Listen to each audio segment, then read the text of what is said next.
ನಮಸ್ಕಾರ ವೀಕ್ಷಕರೇ. SSLC ಮುಂದೇನು ವಾಹಿನಿಯ ವಿಶೇಷ ಕಾರ್ಯಕ್ರಮಕ್ಕೆ ತಮ್ಮೆಲ್ಲರಿಗೂ ಪ್ರೀತಿಯ ಸ್ವಾಗತ. ಆತ್ಮೀಯ ವೀಕ್ಷಕರೇ, ನಾನಲ್ಲಿ ಇಬ್ಬರ ಜೀವನದ ಬಗ್ಗೆ ಮಾತನಾಡ್ತೇನೆ. ಒಂದು ಪೋಷಕರು, ಮತ್ತೊಂದು ವಿದ್ಯಾರ್ಥಿಗಳು. SSLC ಆಯಿತು, ಏನಪ್ಪ ಮುಂದೆ ಯಾವ ವಿಷಯವನ್ನು ನಾನು ಆಯ್ಕೆ ಮಾಡ್ಕೊಬೇಕು, ಯಾವ ವಿಷಯವನ್ನು ಆಯ್ಕೆ ಮಾಡಿಕೊಂಡ್ರೆ ನನ್ನ ಭವಿಷ್ಯ ನಿರ್ಧಾರವಾಗುತ್ತೆ. ಯಾಕಂದರೆ ನಾವು ತಲುಪುವ ದಾರಿ ನಾನು ಅದು ಓದಬೇಕಾಗಿತ್ತು ಅನ್ನೋ ಕೊರಗುವ ಮಾರ್ಗವನ್ನು ಕೊಡಬಾರ್ದು. ನಾನು ಯಾವುದೋ ಓದಬೇಕಾಗಿತ್ತು, ನನಗೆ ಯಾರೂ ಹೇಳೋರು ಇರಲಿಲ್ಲ, ಮತ್ತದೆ ಯಾರೋ ಹೇಳಿದ್ರು ಅಂತೇಳಿ ನಾನು ಯಾವುದೋ ವಿಷಯವನ್ನು ಎತ್ಕೊಳ್ಳೋದು. ಯಾರೋ ಹೇಳ್ಬಿಡ್ತಾರೆ ನೀನು ಸೈನ್ಸ್ ತಗೋಬಿಡು ಅಂತ. ಸೈನ್ಸ್ ಓದ್ತಾ ಇರುವಾಗ ಇಷ್ಟು ಕಷ್ಟ ಅಂದರೆ ನಾನು ತಗೋತಿರ್ಲಿಲ್ಲ. ಇನ್ಯಾರೋ ಆರ್ಟ್ಸ್ ತಗೋಬೇಡಿ ಅಂತ ಹೇಳ್ತಾರೆ. ಅಯ್ಯಯ್ಯೋ, ನಾನು ಆರ್ಟ್ಸ್ ತಗೊಂಡೆ, ನಾನು BCom ತಗೋಬೇಕಿತ್ತು ಅಂತ. ಈ ಎಲ್ಲ ಸಮಸ್ಯೆಗಳಿಗೆ ಉತ್ತರ ನೀಡಲಿಕ್ಕೆ ಇವತ್ತು ನಮ್ಮೊಟ್ಟಿಗಿದ್ದಾರೆ ಅನಿಕೇತನ ಕಾಲೇಜಿನ ವಿದ್ಯಾರ್ಥಿಗಳ ಕೌನ್ಸಿಲರ್, ಸ್ಟೂಡೆಂಟ್ ಕೌನ್ಸಿಲರ್ ಹಾಗೂ ರಾಜ್ಯ ಮಟ್ಟದ ಕ್ವಿಜ್ ಮಾಸ್ಟರ್ ಹಾಗೂ ರಾಜ್ಯವ್ಯಾಪಿಯಾಗಿ ಮೋಟಿವೇಟರ್. ಅವರು ಮೌಲ್ಯ ಶಿಕ್ಷಣದೊಟ್ಟಿಗೆ ಅವರು ವಿದ್ಯಾರ್ಥಿಗಳನ್ನು ತನ್ನದೇ ಆದಂತಹ ಮಟ್ಟಿಗೆ ಎತ್ಕೊಂಡಂತಹ ಚಾಪು. ಅನಿಕೇತನ ಸ್ಕೂಲ್ ಆಫ್ ಎಜುಕೇಷನ್ನಲ್ಲಿ ಕಂಪ್ಯೂಟರ್ ವಿಭಾಗದ ಮುಖ್ಯಸ್ಥರಾಗಿ ಕಾರ್ಯನಿರ್ವಹಿಸ್ತಾ ಇದ್ದಾರೆ. ಇಂಥವರು ಮೋಟಿವೇಟರ್, ವ್ಯಕ್ತಿತ್ವ ವಿಕಾಸನವನ್ನು ರಾಜ್ಯವ್ಯಾಪಿಯಲ್ಲಿ ಬರ್ತಾ ಇರುವಂತಹ ತುಂಬ ಹೆಸರಾಂತ ಪ್ರಸಿದ್ಧಿ ಹೊಂದಂತಹ ರಾಹುಲ್ ಸರ್ ಅವರು ಈ ದಿನ ನಮ್ಮ ವಾಹಿನಿಯಲ್ಲಿ ನಮ್ಮೊಟ್ಟಿಗಿದ್ದಾರೆ. ಅವರಿಗೆ ನಾನು ಪ್ರೀತಿಯ ಸ್ವಾಗತವನ್ನು ಕೋರ್ತೀನಿ. ನಾನು ನಮಸ್ಕಾರ ಸರ್. ನಮಸ್ಕಾರ. ನಮಸ್ತೆ. ನಮಸ್ತೆ. ಆರಾಮಿದ್ದೀರಿ ಸರ್? ಆರಾಮ್ ಸರ್. ಈ ವ್ಯಕ್ತಿತ್ವ ವಿಕಾಸನ ಅದರ ಆದಿಯಾಗಿ ವಿದ್ಯಾರ್ಥಿಗಳಿಗೆ ಬಹುದೊಡ್ಡ ಸಮಸ್ಯೆ ಅಂದರೆ ಸರ್ ಆಯ್ಕೆಯ ವಿಷಯ ಸರ್. ಹೌದು. ಪೋಷಕರು ವಿದ್ಯಾರ್ಥಿಯನ್ನ ಆಯ್ಕೆಗೆ ದೂಡಲ್ಪಟ್ಬಿಡ್ತಾರೆ, ನೀವು ಇದನ್ನೇ ಓದಬೇಕು ಅಂತ. ಒಲ್ಲದ ಮನಸ್ಸಿನ ವಿದ್ಯಾರ್ಥಿಯು ಕೂಡ ಆಯ್ಕೆಯಲ್ಲಿ ತಪ್ಪಿಡ್ತಾನೆ. ಪೋಷಕರು ವಿದ್ಯಾರ್ಥಿಗೆ ಆಯ್ಕೆಗೆ ಸಪೋರ್ಟಿವ್ ಆಗಿರ್ಬೇಕು ಹೊರತು ಒತ್ತಡವಿರಬಾರ್ದು. ಹೌದು. ಅದು ಬಹುದೊಡ್ಡ ಸಮಸ್ಯೆ ಕೂಡ. ಯಶಸ್ವಿಗೆ ಅಡ್ಡಗಾಲಾಗ್ಬಿಡ್ತದೆ, ಬದುಕಿಗೆ ಅಡ್ಡಗಾಲಾಗ್ಬಿಡ್ತದೆ, ವೃತ್ತಿಗೆ ಅಡ್ಡಗಾಲಾಗ್ಬಿಡ್ತದೆ. ಹಾಗೆ ನನಗೆ ಬಹುದೊಡ್ಡ ಸಮಸ್ಯೆ ಕಾಡುವಂಥದ್ದು SSLC. ನಾನು ಮುಂದೆ ಯಾವ ವಿಷಯವನ್ನು ಆಯ್ಕೆ ಮಾಡ್ಕೋಬೇಕು ಅನ್ನೋದು ತುಂಬ ಗೊಂದಲ ಹಾಗೂ ವಿಸ್ತಾರವಾಗಿ ಕಾಣುತ್ತೆ ಸರ್. ಅದಕ್ಕೆ ನನ್ನ ಒಂದು ಪ್ರಶ್ನೆ ಸರ್, ಒಬ್ಬ ವಿದ್ಯಾರ್ಥಿ ತನ್ನ ಜೀವನದಲ್ಲಿ ಯಶಸ್ವಿ ಆಗಬೇಕು ಅಂತಂದರೆ ಯಾವ ಅಂಶಗಳನ್ನು ತನ್ನಲ್ಲಿ ಇಟ್ಕೊಂಡಿರಬೇಕು ಸರ್? ಖಂಡಿತ ಸರ್, ತಿಳಿಸ್ಕೊಡ್ತೀನಿ. ಸೊ ತಾವು ತುಂಬ ಚೆನ್ನಾಗಿ ತಿಳಿಸಿದ್ರೆ ಇದು ಉತ್ತಮವಾದಂಥ ಪ್ರಶ್ನೆ. ಒಬ್ಬ ವಿದ್ಯಾರ್ಥಿ ತನ್ನ ಜೀವನದಲ್ಲಿ ಯಶಸ್ವಿ ಆಗಬೇಕು ಅಂತಂದರೆ ಅವನಿಗೆ 3 ಪ್ರಮುಖ ಅಂಶಗಳು ತುಂಬ ಬೇಕಾಗತ್ತವೆ. ಮೊದಲನೇದಾಗಿ ಗುರುಗಳೇ ತಾಳ್ಮೆ ಇರಬೇಕು. ತಾಳ್ಮೆ ಇರಬೇಕು. ನಮ್ಮ ಜೀವನದಲ್ಲಿ ಹಿರೀಕರು ಬರೆದಿರುವಂಥ ಗಾದೆ, ತಾಳಿದವನು ಬಾಳಿಯಾನು ಅಂತ ಎಲ್ರಿಗೂ ಗೊತ್ತಿರುವಂಥ ಗಾದೆ. ಸೊ ತಾಳ್ಮೆ ಇರಬೇಕು ಅಂತ ಹೇಳೋದಕ್ಕೆ ಇಷ್ಟಪಡ್ತೀನಿ. ತಾಳ್ಮೆ ಅನ್ನೋದು ಒಂದು ಇಲ್ಲ ಅಂದರೆ ಏನಾಗ್ಬೋದು ಜೀವನದಲ್ಲಿ, ತುಂಬ ಕಷ್ಟ. ಇದನ್ನು ಉದಾಹರಣೆ ಮುಖಾಂತರ ತಿಳಿಸ್ಕೊಡೋದಕ್ಕೆ ನಾನು ಇಷ್ಟಪಡ್ತೀನಿ. ನಂತರದ ನೆಕ್ಸ್ಟ್ ಬರುವಂಥ ಕಾರ್ಯಕ್ರಮಗಳಲ್ಲಿ ಇದ್ರ ಬಗ್ಗೆ ಇನ್ನೊಂದಷ್ಟು ಚರ್ಚೆಗಳನ್ನ ನಡೆಸೋಣ. ಈಗ ಸಂಕ್ಷಿಪ್ತವಾಗಿ ತಮಗೆ ವಿವರಿಸಿರ್ತೀನಿ. ಅಮೇರಿಕಾದಲ್ಲಿ ಕೆಲವು ವರ್ಷಗಳ ಹಿಂದೆ ಒಂದು ಇನ್ಸಿಡೆಂಟ್ ನಡೆಯುತ್ತೆ. ಸೊ ಒಬ್ಬ ವ್ಯಕ್ತಿ ಕಾರ್ ತಗೋಬೇಕು ಅಂತ ಭಾರಿ ಆಸೆ ಪಟ್ಟಿರ್ತಾನೆ. ಹೆಚ್ಚು ಕಮ್ಮಿ ಒಂದು 10 ರಿಂದ 15 ವರ್ಷಗಳ ಕಾಲ ತಾನು ಸಂಪಾದನೆ ಮಾಡಿದಂಥ ಅಷ್ಟು ದುಡ್ಡನ್ನು ಅದಕ್ಕೆ ವಿನಿಯೋಗಿಸ್ತಾನೆ, ಯೂಸ್ ಮಾಡ್ಕೋತಾನೆ. ಅಷ್ಟು ದುಡ್ಡನ್ನು ಅದಕ್ಕೆ ಯೂಸ್ ಮಾಡ್ತಾರೆ ಕಾರ್ ತಗೊಳ್ಳೋದಕ್ಕೋಸ್ಕರ. ಕಾರ್ ಮೇಲೆ ಬಂಡವಾಳ ಹಾಕ್ತಾನೆ. ಸಂಪಾದನೆ ಒಂದು ಭಾಗವನ್ನು ಇಟ್ಕೊಂಡಿರ್ತಾನೆ. ಸಂಪಾದನೆಯಲ್ಲಿ ಅರ್ಧ ಭಾಗನೇ ಅಂತಲೇ ಹೇಳೋಣ, ಅರ್ಧ ಭಾಗನೇ ಇಟ್ಕೊಂಡಿರ್ತಾನೆ ಸಂಪಾದನೆಯಲ್ಲಿ. ಸೊ ಈಗ ಗೊತ್ತು ನಿಮಗೆಲ್ಲ, ಇವತ್ತೊಂದು ದಿವಸ ಮೊಬೈಲ್ ಆಗಿರ್ಬೋದು, ಪ್ಯಾಡ್ ಆಗಿರ್ಬೋದು, ಇದ್ರ ಮೇಲೆ ವ್ಯಾಮೋಹ ಜಾಸ್ತಿ. ಜೀವಕ್ಕಿಂತ ಎಲೆಕ್ಟ್ರಾನಿಕ್ ವಸ್ತುಗಳಿಗೆ ವ್ಯಾಮೋಹ ಜಾಸ್ತಿ, ತಮಗೂ ಗೊತ್ತಿರುವಂಥ ವಿಚಾರ. ಪ್ರತಿ ದಿವಸ ತಾನು ಆಫೀಸ್ಗೆ ಹೋಗಬೇಕಾದಂಥ ಸಂದರ್ಭದಲ್ಲಿ ಅದನ್ನು ವಾಶ್ ಮಾಡದೆ ಹೋಗ್ತಿರಲ್ಲ. ಕಾರನ್ನು ಪ್ರತಿ ದಿವಸ ಕಾರ್ ವಾಶ್ ಮಾಡ್ತಿರ್ತಾನೆ. ವಾಶ್ ಮಾಡುವಂಥ ಸಂದರ್ಭದಲ್ಲಿ ತನ್ನ ಮಗು, 5 ವರ್ಷದ ಮಗು ಏನು ಮಾಡ್ತಿರುತ್ತೆ, ಕೆಳಗಡೆ ಕಾರ್ ಕಿಟ್ನಲ್ಲಿ ಬಿದ್ದಂಥ ಒಂದು ಸ್ಪ್ಯಾನರ್ನ ತಗೊಂಡು ಕಾರ್ನ ಸ್ಕ್ರ್ಯಾಚ್ ಆಗ್ತಿರುತ್ತೆ. ಸೊ ಆ ಸಂದರ್ಭದಲ್ಲಿ ತಂದೆ ಗಮನಿಸಿದಾಗ ತುಂಬ ಕೋಪ ಬರುತ್ತೆ. ನನ್ನ ಜೀವನದ ಅಷ್ಟು ಹಣವನ್ನು ನಾನು ಅದಕ್ಕೆ ವಿನಿಯೋಗ ಮಾಡಿದ್ದೀನಿ, ಅರ್ಧದಷ್ಟು ಅದಕ್ಕೆ ನಾನು ಶೇಖರಣೆ ಮಾಡಿಟ್ಟಿದ್ದೆ. ಮಗು ತೋರ್ತಾ ಅಷ್ಟು ಪ್ರೀತಿ ತೋರ್ತಾ ಇದ್ದೀನಿ, ಹೀಗೆ ಮಾಡ್ತಲ್ಲ ಮಗು ಅಂತೇಳಿ ಆ ಸ್ಪ್ಯಾನರ್ನ ತಗೊಂಡು ಜೋರಾಗಿ ಕೈ ಮೇಲೆ ಹೊಡೆಯೋದಕ್ಕೆ ಪ್ರಾರಂಭಿಸ್ತಾನೆ. ಮಗು ಕೈ ಮೇಲೆ ಹೊಡೆಯೋದಕ್ಕೆ ಪ್ರಾರಂಭಿಸ್ತಾನೆ. ಮಗು ಜೋರಾಗಿ ಎರಚುತ್ತೆ, ಕಿರ್ಚುತ್ತೆ, ಕೈಯಿಂದ ರಕ್ತ ಸುರಿಯೋದಕ್ಕೆ ಶುರು ಆಗುತ್ತೆ. ಸೊ ತಾಯಿ ಒಳಗಡೆ ಕೆಲಸ ಮಾಡ್ತಿದ್ದಂಥ ತಾಯಿಗೆ ಅದು ಕೇಳಿಸುತ್ತೆ, ಓಡ್ ಬರ್ತಾಳೆ. ಏನಾಯ್ತು ಮಗುಗೆ? ತನ್ನ ಕೋಪದಲ್ಲಿ ತಾನು ಏನು ಮಾಡ್ತಿದ್ದೀನಿ ಅನ್ನೋದು ತಂದೆಗೆ ಅರಿವಿಲ್ಲ, ತಾಳ್ಮೆ ಇಲ್ಲ. ಸೊ ಮಗುಗೆ ಫುಲ್ ಬ್ಲೀಡ್ ಆಗಿದೆ, ಮಗು ಜ್ಞಾನ ತಪ್ಪಿ ಮಲಗಿದೆ. 4 ರಿಂದ 5 ವರ್ಷದ ಮಗು. ಸರಿ, ತಾಯಿ ಅದನ್ನ ಕರ್ಕೊಂಡು ಇಮಿಡಿಯೇಟ್ ಆಗಿ ಟ್ಯಾಕ್ಸಿ ಮಾಡ್ಕೊಂಡು ಹಾಸ್ಪಿಟ್ಲಿಗೆ ಹೋಗ್ತಾಳೆ. ಗಂಡನಿಗೆ ಯಾವ ಕ್ವಶನ್ ಕೂಡ ಹಾಕೋದಿಲ್ಲ. ಗಂಡ ಅವಾಗ ಅರಿವಾಗುತ್ತೆ, ನಾನು ಏನು ಮಾಡಿದೆ, ಕೋಪದಲ್ಲಿ ನನ್ನ ಮಗುಗೆ ಏನು ಮಾಡಿದೆ ಅನ್ನೋದು ನನಗೆ ಗೊತ್ತಿಲ್ಲ ಅಂತೇಳಿ ಹಿಂದ್ಗಡೆಯಿಂದ ಹಿಂಬಾಲಿಸಿ ಹಾಸ್ಪಿಟ್ಲಿಗೆ ಹೋಗ್ತಾನೆ. ಡಾಕ್ಟರ್ ಅಷ್ಟೊತ್ತಿಗೆ ಟ್ರೀಟ್ಮೆಂಟ್ ಕೊಡ್ತಾ ಬಂದು ತಾಯಿಗೆ ಹೇಳ್ತಾರೆ, ಆ ಮಗು ತಾಯಿಗೆ, ಮುಂದೆ ಈ ಮಗುಗೆ ಕೈ ಬರೋದಿಲ್ಲಮ್ಮ, ತುಂಬ ಬಲವಾದಂಥ ಪೆಟ್ಟು ಬಿದ್ದಿದೆ, 4 ರಿಂದ 5 ವರ್ಷದಂಥ ಮಗು ಇದು. ಸೊ ಮೂಳೆ ತುಂಬ ಪುಡಿಯಾಗಿದೆ, ಇದನ್ನು ನಾವು ಸರಿಪಡಿಸೋದಕ್ಕೆ ಆಗೋಲ್ಲ. 10 ರಿಂದ 15 ವರ್ಷದಲ್ಲಿ ನಡೆದಂಥ ಇನ್ಸಿಡೆಂಟ್, ಅಮೆರಿಕದ ಒಂದು ಭಾಗದಲ್ಲಿ, ನ್ಯೂ ಜೆರ್ಸಿ ಅಂತ ನಾವು ಕೇಳಿರ್ಬೋದು. ಸೊ ಪ್ಲೇಸ್ನ ಹೆಸರದು. ಸರಿ, ತಾಯಿ ತುಂಬ ದುಃಖ ಪಡ್ತಿರ್ತಾಳೆ. ತಂದೆ ಬಂದು ವಿಚಾರ ಕೇಳಿದಂಥ ಸಂದರ್ಭದಲ್ಲಿ ಅವನಿಗೂ ಕೂಡ ತುಂಬ ದುಃಖ ಬರುತ್ತೆ. ಸೊ ಕೇಳ್ಕೊತಾನೆ ತಂದೆ ಡಾಕ್ಟರ್ ಹತ್ರ, ಏನಾಯಿತು, ಇಷ್ಟೊಂದು ಪೆಟ್ಟಾಗಿದೆ ಮಗುಗೆ, ಈ ರೀತಿ ಬಲವಾದಂಥ ಪೆಟ್ಟು ಕೊಟ್ಟವ್ರು ಯಾರು ಅಂತ ಡಾಕ್ಟರ್ ಕೇಳಿದಂಥ ಸಂದರ್ಭದಲ್ಲಿ ತಂದೆ ಯಾವುದೇ ಕಾರಣಕ್ಕೂ ಮಾತಾಡುವಂಥ ಪರಿಸ್ಥಿತಿಲಿ ಇರೋದಿಲ್ಲ. ಸೊ ಮಗುಗೆ ಕೈ ಬರಲ್ಲ ಅಂತಂದಾಗ ತುಂಬ ಬೇಜಾರಾಗಿರುತ್ತೆ. ತಂದೆ ತಾನು ಮಾಡದಂಥ ತಪ್ಪು ಅವನಿಗೆ ಅವಾಗ ಅರಿವಾಗಿದೆ. ಕಾರ್ ಹತ್ರ ಹೋಗಿ ತನ್ನ ಹಣೆನ ಚಚ್ಕೋತಾ ಅಬ್ಸರ್ವ್ ಮಾಡ್ತಾನೆ, ತನ್ನ ಮಗು ಏನು ಸ್ಕ್ರ್ಯಾಚ್ ಮಾಡಿದೆ ಅಂತ. ಮಗು ಸ್ಕ್ರ್ಯಾಚ್ ಮಾಡಿರುತ್ತೆ, ಐ ಲವ್ ಯು ಡ್ಯಾಡ್ ಅಂತ. ಐ ಲವ್ ಯು ಡ್ಯಾಡ್ ಅಂತ ಸ್ಕ್ರ್ಯಾಚ್ ಮಾಡಿರುತ್ತೆ ಮಗು. ತಾಳ್ಮೆಯಿಂದ ತಂದೆ ಆದವನು ಅದನ್ನು ಮೊದಲೇ ಪರಿಶೀಲಿಸಿದ್ರೆ ಈ ಅನಾಹುತ ಆಗ್ತಿರ್ಲಿಲ್ಲ. ಮಗು ನಾನು ಯಾವ ರೀತಿ ಪ್ರೀತಿ ತೋರ್ತೀನಿ ಅಂತ ಗೊತ್ತಾಗಿರ್ಲಿಲ್ಲ, ಅದು ಅರಿವಿಲ್ಲ. ಆ ರೀತಿ ತಂದೆ ಐ ಲವ್ ಡ್ಯಾಡ್ ಅಂತ ಹಾಕಿದೆ ನೋಡಿ. ಆ ಥರ ಇರುವಂಥ ಸನ್ನಿವೇಶ ನೋಡಿ. ಆ ಸನ್ನಿವೇಶದಲ್ಲಿ ತಾಳ್ಮೆ ಅನ್ನೋದು ಒಂದಿದ್ದಿದ್ರೆ ತನ್ನ ಮಗುವಿನ ಕೈ ಯಾವುದೇ ಕಾರಣಕ್ಕೂ ಹೋಗ್ತಿರ್ಲಿಲ್ಲ. ಹಾಗಾಗಿ ನಾನು ನಿಮಗೆ ತಿಳಿಸ್ಕೊಡ್ತಾ ಇರೋದೇನಂತಂದರೆ, ವಿದ್ಯಾರ್ಥಿಗಳ ಜೀವನದಲ್ಲಿ ಅಂತಲ್ಲ, ಪ್ರತಿಯೊಬ್ಬರ ಜೀವನದಲ್ಲೂ ಕೂಡ ನಮಗೆ ತಾಳ್ಮೆ ಅತ್ಯವಶ್ಯಕ. ಕೋಪ ಮಾಡ್ಕೊಳ್ಳೋದು ಬೇಡ, ಮತ್ತೆ ಹೋಗುತ್ತೆ ತಾಳ್ಮೆ. ಇದು ಮೊದಲನೇ ವಿಚಾರ. ಸೊ ಎರಡನೇ ವಿಚಾರಕ್ಕೆ ಬಂದರೆ, ಅದರಲ್ಲೂ ವಿದ್ಯಾರ್ಥಿಗಳ ಜೀವನದಲ್ಲಿ ಅತಿ ಹೆಚ್ಚಾಗಿ ಬೇಕಾಗಿರುವಂಥದ್ದು ಆತ್ಮವಿಶ್ವಾಸ, ಸೆಲ್ಫ್ ಕಾನ್ಫಿಡೆನ್ಸ್ ಅಂತ ಕರಿತೀವಿ. ಈ ಆತ್ಮವಿಶ್ವಾಸ ಇದ್ದರೆ ನಾವು ಏನೇನು ಬೇಕಾದರೂ ಜಯಿಸ್ಬೋದು. ಇದಕ್ಕೊಂದು ಸಣ್ಣ ಉದಾಹರಣೆ ಕೊಡೋದಕ್ಕೆ ನಾನು ಇಷ್ಟಪಡ್ತೀನಿ. ಗೆದ್ದೇ ಗೆಲ್ತೀನಿ ಅನ್ನುವಂಥ ಆತ್ಮವಿಶ್ವಾಸ ಇರಬೇಕು. ಆ ಆತ್ಮವಿಶ್ವಾಸ ಇದ್ರೆ ಖಂಡಿತವಾಗ್ಲೂ ಯಾರು ಬೇಕಾದರೂ ಜೀವನದಲ್ಲಿ ಗುರಿ ತಲುಪಬಹುದು. ಕಾನ್ಫಿಡೆನ್ಸ್ ಇರಬೇಕು. ಎಕ್ಸಾಕ್ಟ್ಲಿ, ಅದರಲ್ಲೂ ಸೆಲ್ಫ್ ಕಾನ್ಫಿಡೆನ್ಸ್. ಎಸ್, ಆತ್ಮವಿಶ್ವಾಸ, ಸೂಪರ್. ಸೆಲ್ಫ್ ಕಾನ್ಫಿಡೆನ್ಸ್ ಬೇಕು. ಸರಿ, ಒಂದು 4 ರಿಂದ 5 ವರ್ಷದ ಮಗುನ ನಾವು ಹಿಡ್ಕೊಂಡು ಮೇಲೆ ಕೆಸ್ತರೆ ನಗ್ನಗಾಡ್ತಾ ಕೆಳಗಡೆ ಬರುತ್ತೆ. ಯಾಕೆಂದ್ರೆ ಅದು ಗೊತ್ತು, ಕೆಳಗಡೆ ನಮ್ಮ ಅಪ್ಪನೋ ಅಮ್ಮನೋ ಯಾರಾದರೂ ಹಿಡ್ದೇ ಇಟ್ಕೋತಾರೆ ಅನ್ನುವಂಥ ಸೆಲ್ಫ್ ಕಾನ್ಫಿಡೆನ್ಸ್. ಆ ಪ್ರಪಂಚದ ಅರಿವೇ ಇಲ್ಲದೆ ಇರುವಂಥ 4 ರಿಂದ 5 ವರ್ಷದ ಮಗುಗೆ ಆ ರೀತಿ ಆತ್ಮವಿಶ್ವಾಸ ಇರಬೇಕಾದ್ರೆ, ಹಿಡ್ಕೊಂಡ ಮೇಲೆ ಎಸೆಯೋರು ನಾವು, ಹಿಡ್ಕೊಳ್ಳೋರು ನಾವು, ನಮಗೆ ಎಷ್ಟು ಏಜ್ ಆಗಿರುತ್ತೆ, ನಮಗಿನ್ನೆಷ್ಟು ಸೆಲ್ಫ್ ಕಾನ್ಫಿಡೆನ್ಸ್ ಇರಬೇಕು. ಸೂಪರ್ ಸರ್ ಅಲ್ವಾ? ಹೌದಲ್ಲ? ಸೊ ಹಾಗಾಗಿ ಈ ಆತ್ಮವಿಶ್ವಾಸ ಅನ್ನುವಂಥದ್ದು ಏನಂದ್ರಿ, ಈ ಆತ್ಮವಿಶ್ವಾಸ ಅನ್ನುವಂಥದ್ದು ಪ್ರತಿಯೊಬ್ಬ ವಿದ್ಯಾರ್ಥಿ ಜೀವನದಲ್ಲಿ ಬೇಕೇ ಬೇಕು, ಸದಾ ಇರಬೇಕು, ಖಂಡಿತ ಇರಬೇಕು. ಈಗ ನನಗೆ ಗೆದ್ದೇ ಗೆಲ್ತೀನಿ, ನಾನು ಜಯಶೀಲನಾಗ್ತೀನಿ, ಸೂಪರ್ ಸರ್, ಖಂಡಿತವಾಗ್ಲು. ಇದ್ರೊಟ್ಟಿಗೆ ಇನ್ನೊಂದು ಮಾತು ಹೇಳೋದಕ್ಕೆ ಇಷ್ಟಪಡ್ತೀನಿ. ಪ್ರತಿಯೊಬ್ಬರು ಹೇಳುವಂಥ ಮಾತು, ತಾವುಗಳು ಕೂಡ ಟೀಚರ್ ಆಗಿ, ಶಿಕ್ಷಕರಾಗಿ ಕಾರ್ಯನಿರ್ವಹಿಸಿದ್ದೀರಾ. ಸೊ ನಾವು ಶಿಕ್ಷಕರಾಗಿ ಈಗ ಕಾರ್ಯನಿರ್ವಹಿಸ್ತಾ ಇದ್ದೀವಿ. ಸೊ ಅದಕ್ಕೋಸ್ಕರ ಹೇಳ್ತಾ ಇದ್ದೀನಿ, ಒಂದು ಮಾತು ಹೇಳ್ತಾರೆ ಎಲ್ಲರೂ, ಮುಂದೆ ಗುರಿ ಇರಬೇಕು, ಹಿಂದೆ ಗುರು ಇರಬೇಕು, ಮಧ್ಯದಲ್ಲಿ ಸಾಧಿಸುವಂಥ ಹಠಾಚಲ ವಿದ್ಯಾರ್ಥಿಯಲ್ಲಿರಬೇಕು ಅಂತ ಹೇಳ್ತೀವಿ ನಾವು. ಸೊ ಗುರಿನ ಇಟ್ಕೊಳ್ಳದೆ ಒಬ್ಬ ಗುರುನ ಇಟ್ಕೊಂಡು ನಿನ್ನಲ್ಲಿ ಹಠಾಚಲ ಇಲ್ಲ ಅಂತಂದರೆ ಏನೂ ಪ್ರಯೋಜನ ಆಗಲಾರ್ದು. ಸೊ ಹಾಗಾಗಿ ಜೀವನದಲ್ಲಿ ನಾವು ಏನೇ ಸಾಧಿಸ್ಬೇಕು ಅಂತಂದರೆ ಆತ್ಮವಿಶ್ವಾಸ ಬೇಕು. ಸೆಲ್ಫ್ ಕಾನ್ಫಿಡೆನ್ಸ್ ಅಂತ ನಾವೇನು ಹೇಳ್ತೀವೋ ಆ ಆತ್ಮವಿಶ್ವಾಸ ಬೇಕು. 3ನೇ ಕಾನ್ಸೆಪ್ಟಿಗೆ ಬರೋದಾದರೆ, ಅದು ಮೋಸ್ಟ್ ಇಂಪಾರ್ಟೆಂಟ್. ವಿದ್ಯಾರ್ಥಿಗಳ ಜೀವನದಲ್ಲಿ ಯಶಸ್ಸನ್ನು ಕಾಣಬೇಕು ಅಂದರೆ ಇದೆರಡಕ್ಕಿಂತನೂ ಪ್ರಮುಖವಾದಂಥ ಪಾತ್ರನ ವಹಿಸುವಂಥದ್ದು ಶಿಸ್ತು. ಅದರಲ್ಲಂತೂ ನೀವು ಮಕ್ಳಿಗೆ ಹೇಳ್ತಾನೆ ಇದ್ರಿ, ಸಂಸ್ಥೆಯಲ್ಲಿ ಕಾರ್ಯನಿರ್ವಹಿಸುವಂಥ ಸಂದರ್ಭದಲ್ಲೆಲ್ಲ ಶಿಸ್ತು ಪಾಲಿಸಬೇಕು.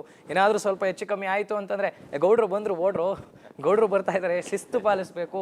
ಅಷ್ಟು ಭಯಭಕ್ತಿಲಿ ವಿದ್ಯಾರ್ಥಿಗಳನ್ನ ನೀವು ಕೂಡ ಕಂಟ್ರೋಲಲ್ಲಿ ಇಟ್ಟಿದ್ರಿ. ಶಿಸ್ತು ಬೇಕು. ಸೊ ಶಿಸ್ತು ಬೇರೆ, ಸ್ಟ್ರಿಕ್ಟ್ನೆಸ್ ಬೇರೆ. ಸೊ ನಾವು ಪ್ರೀತಿನ ತೋರಿಸೋದು ಬೇರೆ, ಅವ್ರಿಗೆ ತುಂಬ ಸ್ಟ್ರಿಕ್ಟ್ನೆಸ್ನ ಮಾಡೋದು ಬೇರೆ. ಇದಕ್ಕೊಂದು ಸಣ್ಣ ಉದಾಹರಣೆ ಮುಖಾಂತರ ನಾನು ನಿಮಗೆ ಎಕ್ಸ್ಪ್ಲನೇಷನ್ ಕೊಡೋದಕ್ಕೆ ಇಷ್ಟಪಡ್ತಾ ಇದ್ದೀನಿ. ಒಬ್ಬ ತಂದೆ ತುಂಬ ಕಷ್ಟಪಟ್ಟು ಒಬ್ಬ ಮಗನ ವಿದ್ಯಾವಂತನಾಗಿ ಮಾಡ್ತಾನೆ. ಮಗನಿಗನ್ಸುತ್ತೆ ತಂದೆ ತುಂಬ ಸ್ಟ್ರಿಕ್ಟ್ ಅಂತ. ತಾಯಿ ಇರೋದಿಲ್ಲ, ಚಿಕ್ಕದ್ರಲ್ಲೇ ತಾಯಿ ತೀರೋಗಿರ್ತಾಳೆ. ತಂದೆ ತುಂಬ ಮುದ್ದಾಗಿ ಬೆಳೆಸ್ತಾನೆ. ತನ್ನ ಮಗನಿಗೆ ತಾಯಿಯ ಕೊರತೆ ಆಗಬಾರ್ದು, ಆ ಪ್ರೀತಿನ ನಾನೇ ನೀಗಿಸೋಣ ಅಂತೇಳಿ ತುಂಬ ಮುದ್ದಾಗಿ ಬೆಳೆಸ್ತಾನೆ. ಸರಿ, ಈಗ ಫಾರ್ ಎಕ್ಸಾಂಪಲ್ ಮಗ ಶಾಲೆ ಮುಗಿಸಿ ಬಂದ ನಂತರ ಶೂನ ಒಂದು ಕಡೆ ಬಿಚ್ಚಿಡು ಅಂತ ಹೇಳೋದು ತಪ್ಪಲ್ಲ, ಅದು ಸರಿಯಾದಂಥ ವಿಚಾರ. ಸಾಕ್ಸ್ನ ಒಂದು ಕಡೆ ಇರು ಅನ್ನುವಂಥದ್ದು ಅದು ಡಿಸಿಪ್ಲಿನ್, ಅದು ಶಿಸ್ತು. ಮಗನಿಗೆ ಹೆಂಗ್ ಕಾಣಿಸೋದಕ್ಕೆ ಸ್ಟಾರ್ಟ್ ಆಯ್ತು, ತಂದೆ ಪ್ರತಿ ಹಂತದಲ್ಲೂ ಸ್ಟ್ರಿಕ್ಟ್ ಮಾಡ್ತಿದ್ದಾನೆ, ಒತ್ತಡ ಆಗ್ತಾ ಇದೆ. ಒತ್ತಡ ಹೇರ್ತಾ ಇದ್ದಾರೆ ನಮ್ಮ ತಂದೆ ನನ್ನ ಮೇಲೆ. ಈಗ ಫ್ಯಾನ್ ಓಡ್ತಾ ಇರುತ್ತೆ, ಫ್ಯಾನ್ ಆಫ್ ಮಾಡಪ್ಪ ಹೇಳೋದು ತಪ್ಪೇನಿಲ್ವಲ್ಲ. ಸೊ ನೀರು ಬೀಳ್ತಾ ಇರುತ್ತೆ, ನೀರು ಆಫ್ ಮಾಡಪ್ಪ ಹೇಳೋದೇನು ತಪ್ಪಿಲ್ಲ. ಅಥವಾ ಚೇರ್ಗಳು ಕುರ್ಚಿಗಳೆಲ್ಲೋ ಚಲ್ಲಾಪಿಲ್ಲಿಯಾಗಿ ಬಿದ್ದಿರುತ್ತೆ, ಸರಿಪಡ್ಸಪ್ಪ ಅಂತ ಹೇಳೋದು ಏನು ತಪ್ಪಿಲ್ಲ. ಈ ಸಣ್ಣ ಪುಟ್ಟ ವಿಚಾರಗಳು ಮಗನಿಗೆ ಪ್ರತಿ ದಿವಸ ಬರ್ತಾ ಬರ್ತಾ ಹೇಗಾಗೋಯ್ತು ಅಂತಂದ್ರೆ ಅಪ್ಪ ನನ್ನ ಮೇಲೆ ಒತ್ತಡ ಏರ್ತಾ ಇದ್ದಾನೆ, ನೀವು ಹೇಳಿದ್ರಲ್ಲ ಆ ಪದ, ಅದು ಕರೆಕ್ಟಾಗಿ ಸೂಟ್ ಆಗುವಂಥ ಪದ. ನನ್ನ ಮೇಲೆ ನಮ್ಮ ತಂದೆ ಪ್ರೆಷರ್ ಆಗ್ತಾ ಇದ್ದಾರೆ ಅನ್ನುವಂಥದ್ದು ಭಾವನೆ ಬರೋದಕ್ಕೆ ಸ್ಟಾರ್ಟ್ ಆಗುತ್ತೆ. ಮಗನಿಗೆ ಇಂಜಿನಿಯರಿಂಗ್ ಫ್ರೀ ಸೀಟ್ ಸಿಕ್ಕತ್ತೆ, ಮಗ ಇಂಜಿನಿಯರಿಂಗ್ ಮುಗಿಸ್ತಾನೆ, ಮುಗಿಸಿ ಇನ್ನೇನು ಕಂಪ್ನಿ ಸೇರಬೇಕು, ಅವಾಗ ಆಲೋಚನೆಗಳು ಶುರು ಆಗುತ್ತೆ ಮಗನಿಗೆ. ನಮ್ಮ ಅಪ್ಪನಿಂದ ನಾನು ಬಿಡುಗಡೆ ಹೊಂದಿದ್ರೆ ಸಾಕು. ತುಂಬಾ ಸ್ಟ್ರಿಕ್ಟು ನಮ್ಮ ತಂದೆ. ಕಾಲ ಮೇಲೆ ನಿಂತ್ಕೋಬೇಕು, ನನ್ನ ಕಾಲ ಮೇಲೆ ನಾನು ನಿಂತ್ಕೋಬೇಕು. ನಮ್ಮ ಅಪ್ಪನಿಂದ ನಾನು ಸಂಪಾದನೆ ಮಾಡ್ತಿದ್ದೀನಪ್ಪ, ನನ್ನ ಮಾತು ನಾನು ಕೇಳಬೇಕು. ನಿಮ್ಮ ಮಾತು ಕೇಳಿದ್ರಲ್ಲ, ಆ ಗತ್ತು ಬಂತು, ಅದರಿಂದ ತಪ್ಪಿಸ್ಕೋಬೇಕು. ಸಂಪಾದನೆ ಒಂದೇ ತಂದೆಯಿಂದ ಅಂತ ಅನ್ಕೊಂಡಿರೋ ಮಗ ಅನ್ಕೊಂಡಿರೋನು ಮಗ, ತಂದೆಯಿಂದ ನಾನು ಬಿಡುಗಡೆಗೊಳ್ಳಬೇಕು. ಸರಿ, ಇಂಟರ್ವ್ಯೂ ಸ್ಟಾರ್ಟ್ ಆಗುತ್ತೆ. ಒಂದು ಕಂಪ್ನಿಯವರು ಇಂಟರ್ವ್ಯೂ ಕರೀತಾರೆ. ಇಂಟರ್ವ್ಯೂ ಹೋದಂಥ ಸಂದರ್ಭದಲ್ಲಿ first floor, second floor, third floor, fourth floor, ಒಟ್ಟು 4 ಫ್ಲೋರ್ ಬಿಲ್ಡಿಂಗ್ ಅದು. ಮೊದಲನೇ ಫ್ಲೋರಲ್ಲಿ ಎಲ್ಲ ಶೂ ಆಗೋ ಚಪ್ಪಲ್ಗಳೇನಾಗಿರುತ್ತೆ ಚಲ್ಲಾಪಿಲ್ಲಿಯಾಗಿ ಬಿದ್ದಿರುತ್ತೆ. ಇವನು ಅದನ್ನು ಗಮನಿಸ್ತಾನೆ, ಏನಿದು ಒಂದು ಕಂಪ್ನಿ ಇಂಟರ್ವ್ಯೂಗೆ ಬಂದಿರುವಂಥವ್ರು ಎಲ್ಲ ಶೂ ಚಪ್ಪಲಿಗಳೆಲ್ಲ ಚಲ್ಲಾಪಿಲ್ಲಿಯಾಗಿ ಎಸ್ತಿದಾರಲ್ಲ, ನೀಟಾಗಿ ಜೋಡಿಸ್ಬಾರ್ದಾ ಅಂತೇಳಿ ತನ್ನ ಶೂವನ್ನು ಬಿಚ್ಚಿಟ್ಟು ಅಕ್ಕಪಕ್ಕದಲ್ಲಿರುವಂಥದ್ದನ್ನು ಕಾಲಲ್ಲೇ ಸರಿಪಡಿಸ್ತಾರೆ. ಶೂಗಳನ್ನು ಚಪ್ಪಲಿಗಳನ್ನು ಸರಿಪಡಿಸ್ತಾರೆ. ಇದನ್ನೆಲ್ಲ ಮೇಲ್ಗಡೆ ಕೂತ್ಕೊಂಡು ಅಬ್ಸರ್ವ್ ಮಾಡ್ತಿರ್ತಾರೆ CCTV. ಆ ಕಂಪ್ನಿಯವರು ಏನು ಮಾಡ್ತಿದ್ದಾನೆ ಹುಡುಗ. 2ನೇ ಫ್ಲೋರಿಗೆ ಬರ್ತಾನೆ, ಫ್ಯಾನ್ ಓಡ್ತಾ ಇದೆ, ಲೈಟ್ ಹಾಕಿದ್ದಾರೆ, ಯಾರು ಆಫ್ ಮಾಡಿಲ್ಲ, ಯಾರು ಇಲ್ಲ. ಎಲ್ಲ ಹುಡುಗರು ಇಂಟರ್ವ್ಯೂಗೋಸ್ಕರ ಬಂದು ಫ್ಲೋರ್ ಮೇಲೆ ಕೂತು ಲಾಸ್ಟ್ ಫ್ಲೋರ್ಗೆ ಹೊಟ್ಟೋಗಿದ್ದಾರೆ. ಸೊ ಈ ಹುಡುಗ ಎಲ್ಲ ಫ್ಲೋರ್ನು ನೋಡ್ಕೊಂಡು ಬರ್ತಾ ಇದ್ದಾನೆ. ಇಲ್ಲಿ ಫ್ಯಾನ್ ಉರಿತಿದೆ, ಲೈಟ್ ಹಾಕಿದ್ದಾರೆ. ಸೊ ಇಮಿಡಿಯೇಟ್ ಆಗಿ ಫ್ಯಾನ್ ಸ್ವಿಚ್ಚನ್ನು ಆಫ್ ಮಾಡ್ತಾನೆ ಹುಡುಗ, ಲೈಟ್ ಸ್ವಿಚ್ಚನ್ನು ಆಫ್ ಮಾಡ್ತಾನೆ. ಇದನ್ನ ಗಮನಿಸ್ತಾನೆ. 3rd ಫ್ಲೋರಿಗೆ ಬರ್ತಾನೆ, ಎಲ್ಲ ವಿದ್ಯಾರ್ಥಿಗಳು ಕೂತ್ಕೊಂಡು ಹರಟೆ ಹೊಡಿತಿರ್ತಾರೆ. ಸೊ ಇವನು ಆ ಇಂಟರ್ವ್ಯೂಗೆ ತಾನು ಪ್ರಿಪೇರ್ ಆಗೋದಕ್ಕೆ ಏನೇನು ಮೆಟೀರಿಯಲ್ಸ್ ಬೇಕೋ ತಂದಿರುವಂಥದ್ದನ್ನು ಹಿಡ್ಕೊಂಡು ಕೂತ್ಕೋತಾನೆ. ಚೇರ್ಸ್ಗಳೆಲ್ಲ ಚಲ್ಲಾಪಿಲ್ಲಿ ಆಗಿರುತ್ತೆ, ಚೇರ್ಸ್ಗಳನ್ನ ಕರೆಕ್ಟಾಗಿ ಜೋಡಿಸಿ ತನ್ನ ಆಸನದಲ್ಲಿ ಬಂದು ಆಸನೆಯನ್ನು ಹಾಕ್ತಾನೆ, ಕೂತ್ಕೋತಾನೆ. ಎಲ್ಲ ಹುಡುಗರಿಗೂ ಇಂಟರ್ವ್ಯೂ ಆಗುತ್ತೆ, ಎಲ್ಲ ಹುಡುಗರನ್ನು ಕರೀತಾರೆ. ಇಂಟರ್ವ್ಯೂ ಮಾಡುವಂಥವ್ರು ಎಲ್ಲ ಹುಡುಗರನ್ನು ಕರೆದು ಇಂಟರ್ವ್ಯೂ ಮಾಡ್ತಾರೆ. ಎಲ್ಲರೂ ಕೂಡ ಮನೆಗೆ ಕಳಿಸ್ತಾರೆ. ಇವನಿಗೆ ಇಂಟರ್ವ್ಯೂ ಮಾಡೋದಿಲ್ಲ, ಈ ಹುಡುಗನಿಗೆ ಇಂಟರ್ವ್ಯೂ ನಡೆಯೋದಿಲ್ಲ. ಇವನನ್ನು ಒಳಗಡೆ ಕರೀತಾರೆ, ಬರ್ತಾನೆ. ಬಂದ ತಕ್ಷಣವೇ ಅಪಾಯಿಂಟ್ಮೆಂಟ್ ಲೆಟರ್ನ ಕೈ ಕೊಡ್ತಾರೆ. Sir, you have been appointed for our company sir, ನಿಮಗೆ ಜಾಬ್ ಆಪರ್ಚುನಿಟಿ ನಾವು ಕೊಡ್ತಾ ಇದ್ದೀವಿ ಸರ್, ತಮ್ಮ ಸಂಬಳ ಎಷ್ಟು, ಏನು ನಿರೀಕ್ಷೆ ಮಾಡ್ತಿದ್ದೀರಾ ಸಂಬಳನ ಅಂತಂದಾಗ ಹುಡುಗನಿಗೆ ಆಶ್ಚರ್ಯ ಆಗುತ್ತೆ. ನಾನು ಇಂಟರ್ವ್ಯೂನೇ ಮಾಡಿಲ್ವಲ್ಲ ಸರ್, ಎಲ್ಲ ವಿದ್ಯಾರ್ಥಿಗಳಿಗೆ ಇಂಟರ್ವ್ಯೂ ಮಾಡಿದ್ದೀರಾ. ಸೊ ನನ್ನ ಡಾಕ್ಯುಮೆಂಟ್ಸ್ ಈಗ ತಾನೇ ತಮಗೆ ಸಬ್ಮಿಟ್ ಮಾಡಿದ್ದೀನಿ. ಸೊ ನೀನು ಸಬ್ಮಿಟ್ ಮಾಡಿರುವಂಥ ಡಾಕ್ಯುಮೆಂಟ್ಸ್ ಪ್ರಕಾರ ತುಂಬ ಉತ್ತಮ ಅಂಕಗಳನ್ನ ನೀವು ಗಳಿಸಿದ್ದೀರಾ. ಅದ್ರ ಪ್ರಕಾರವಾಗಿ ನಾವು ಕೊಡ್ತಾ ಇಲ್ಲ, ನಾವೆಲ್ಲನೂ ಅಬ್ಸರ್ವ್ ಮಾಡ್ತಿದ್ವಿ. ಫಸ್ಟ್ ನೀವು ಬಂದಾಗ ಚಪ್ಪಲಿಗಳನ್ನೆಲ್ಲ ನೀಟಾಗಿ ಜೋಡಿಸಿದ್ರಿ. ನೆಕ್ಸ್ಟ್ ರೂಮ್ಗೆ ಬಂದಂಥ ಸಂದರ್ಭದಲ್ಲಿ ಫ್ಯಾನ್ ಆಫ್ ಮಾಡಿದ್ರಿ, ಲೈಟ್ ಆಫ್ ಮಾಡಿದ್ರಿ. ನೆಕ್ಸ್ಟ್ ಬಂದಂಥ ರೂಮ್ಗಳಲ್ಲಿ ಚೇರ್ಗಳು ಚಿಲ್ಲಾಪಿಲ್ಲಿಯಾಗಿ ಬಿದ್ದಿತ್ತು, ಅದನ್ನೆಲ್ಲ ಅರೇಂಜ್ ಮಾಡಿ ನೀವು ಕೂತ್ಕೊಂಡ್ರಿ. ನಿಮ್ಮ ಶಿಸ್ತಿಗೆ ನಾವು ಒಪ್ಪಿ ಈ ಕೆಲಸನ ಕೊಡ್ತಿದ್ದೀವಿ. ನಮ್ಮ ಕಂಪ್ನಿಲಿ ಕೆಲಸ ಮಾಡೋರಿಗೆ ಫಸ್ಟು ಶಿಸ್ತು ಬೇಕು. ಸೂಪರ್. ಅಂದ್ರೆ ಶಿಸ್ತು ಅಂದ್ರೆ ಜೀವನ ಕ್ರಮ. ಜೀವನ ಕ್ರಮ ಅಪ್ಪನಿಂದ ಕಲ್ತ್ಕೊಂಡ್ರು, ಅಪ್ಪನಿಂದ ಕಲ್ತಿರೋದು. ಅಪ್ಪ ಜೀವನದ ನಿಜವಾದ ನಾಯಕ, ರೋಲ್ ಮಾಡಲ್ ಇನ್ ಫಾದರ್. ಖಂಡಿತ. ನೋಡಿ, ಕೊನೆಗೆ ಮಗನಿಗೆ ಅವಾಗ ಅರಿವಾಗತ್ತೆ, ತಾನು ಎಂಥ ದೊಡ್ಡ ತಪ್ಪು ಮಾಡ್ತಿದ್ದೆ. ನನ್ನ ತಂದೆ ಕಲಿಸಿದ್ದು ಒತ್ತಡ ಅಲ್ಲ, ನನ್ನ ಮೇಲೆ ಇರ್ತಿದ್ದು ಒತ್ತಡ ಅಲ್ಲ, ಶಿಸ್ತು, ಜೀವನ ಕ್ರಮ. ಹೇಗೆ ಇಟ್ಕೊಂಡಿರ್ಬೇಕು ನೋಡಿ. ನೀನು ಓದಿದ್ ಏನಪ್ಪಾ ಅಂತ ಕೇಳಲಿಲ್ಲ ಅವ್ರು, ಇವನ್ ಜೀವನ ಏನು ರೂಢಿಸ್ಕೊಂಡಿದ್ದಾನೆ ಅಂತ ಕೇಳಿದ್ರು. ನೋಡಿ ವಿದ್ಯಾರ್ಥಿಗಳೇ, ಜೀವನದಲ್ಲಿ ರಾವ್ರವರು 3 ಅಂಶಗಳನ್ನ ಕೊಡ್ತಾರೆ.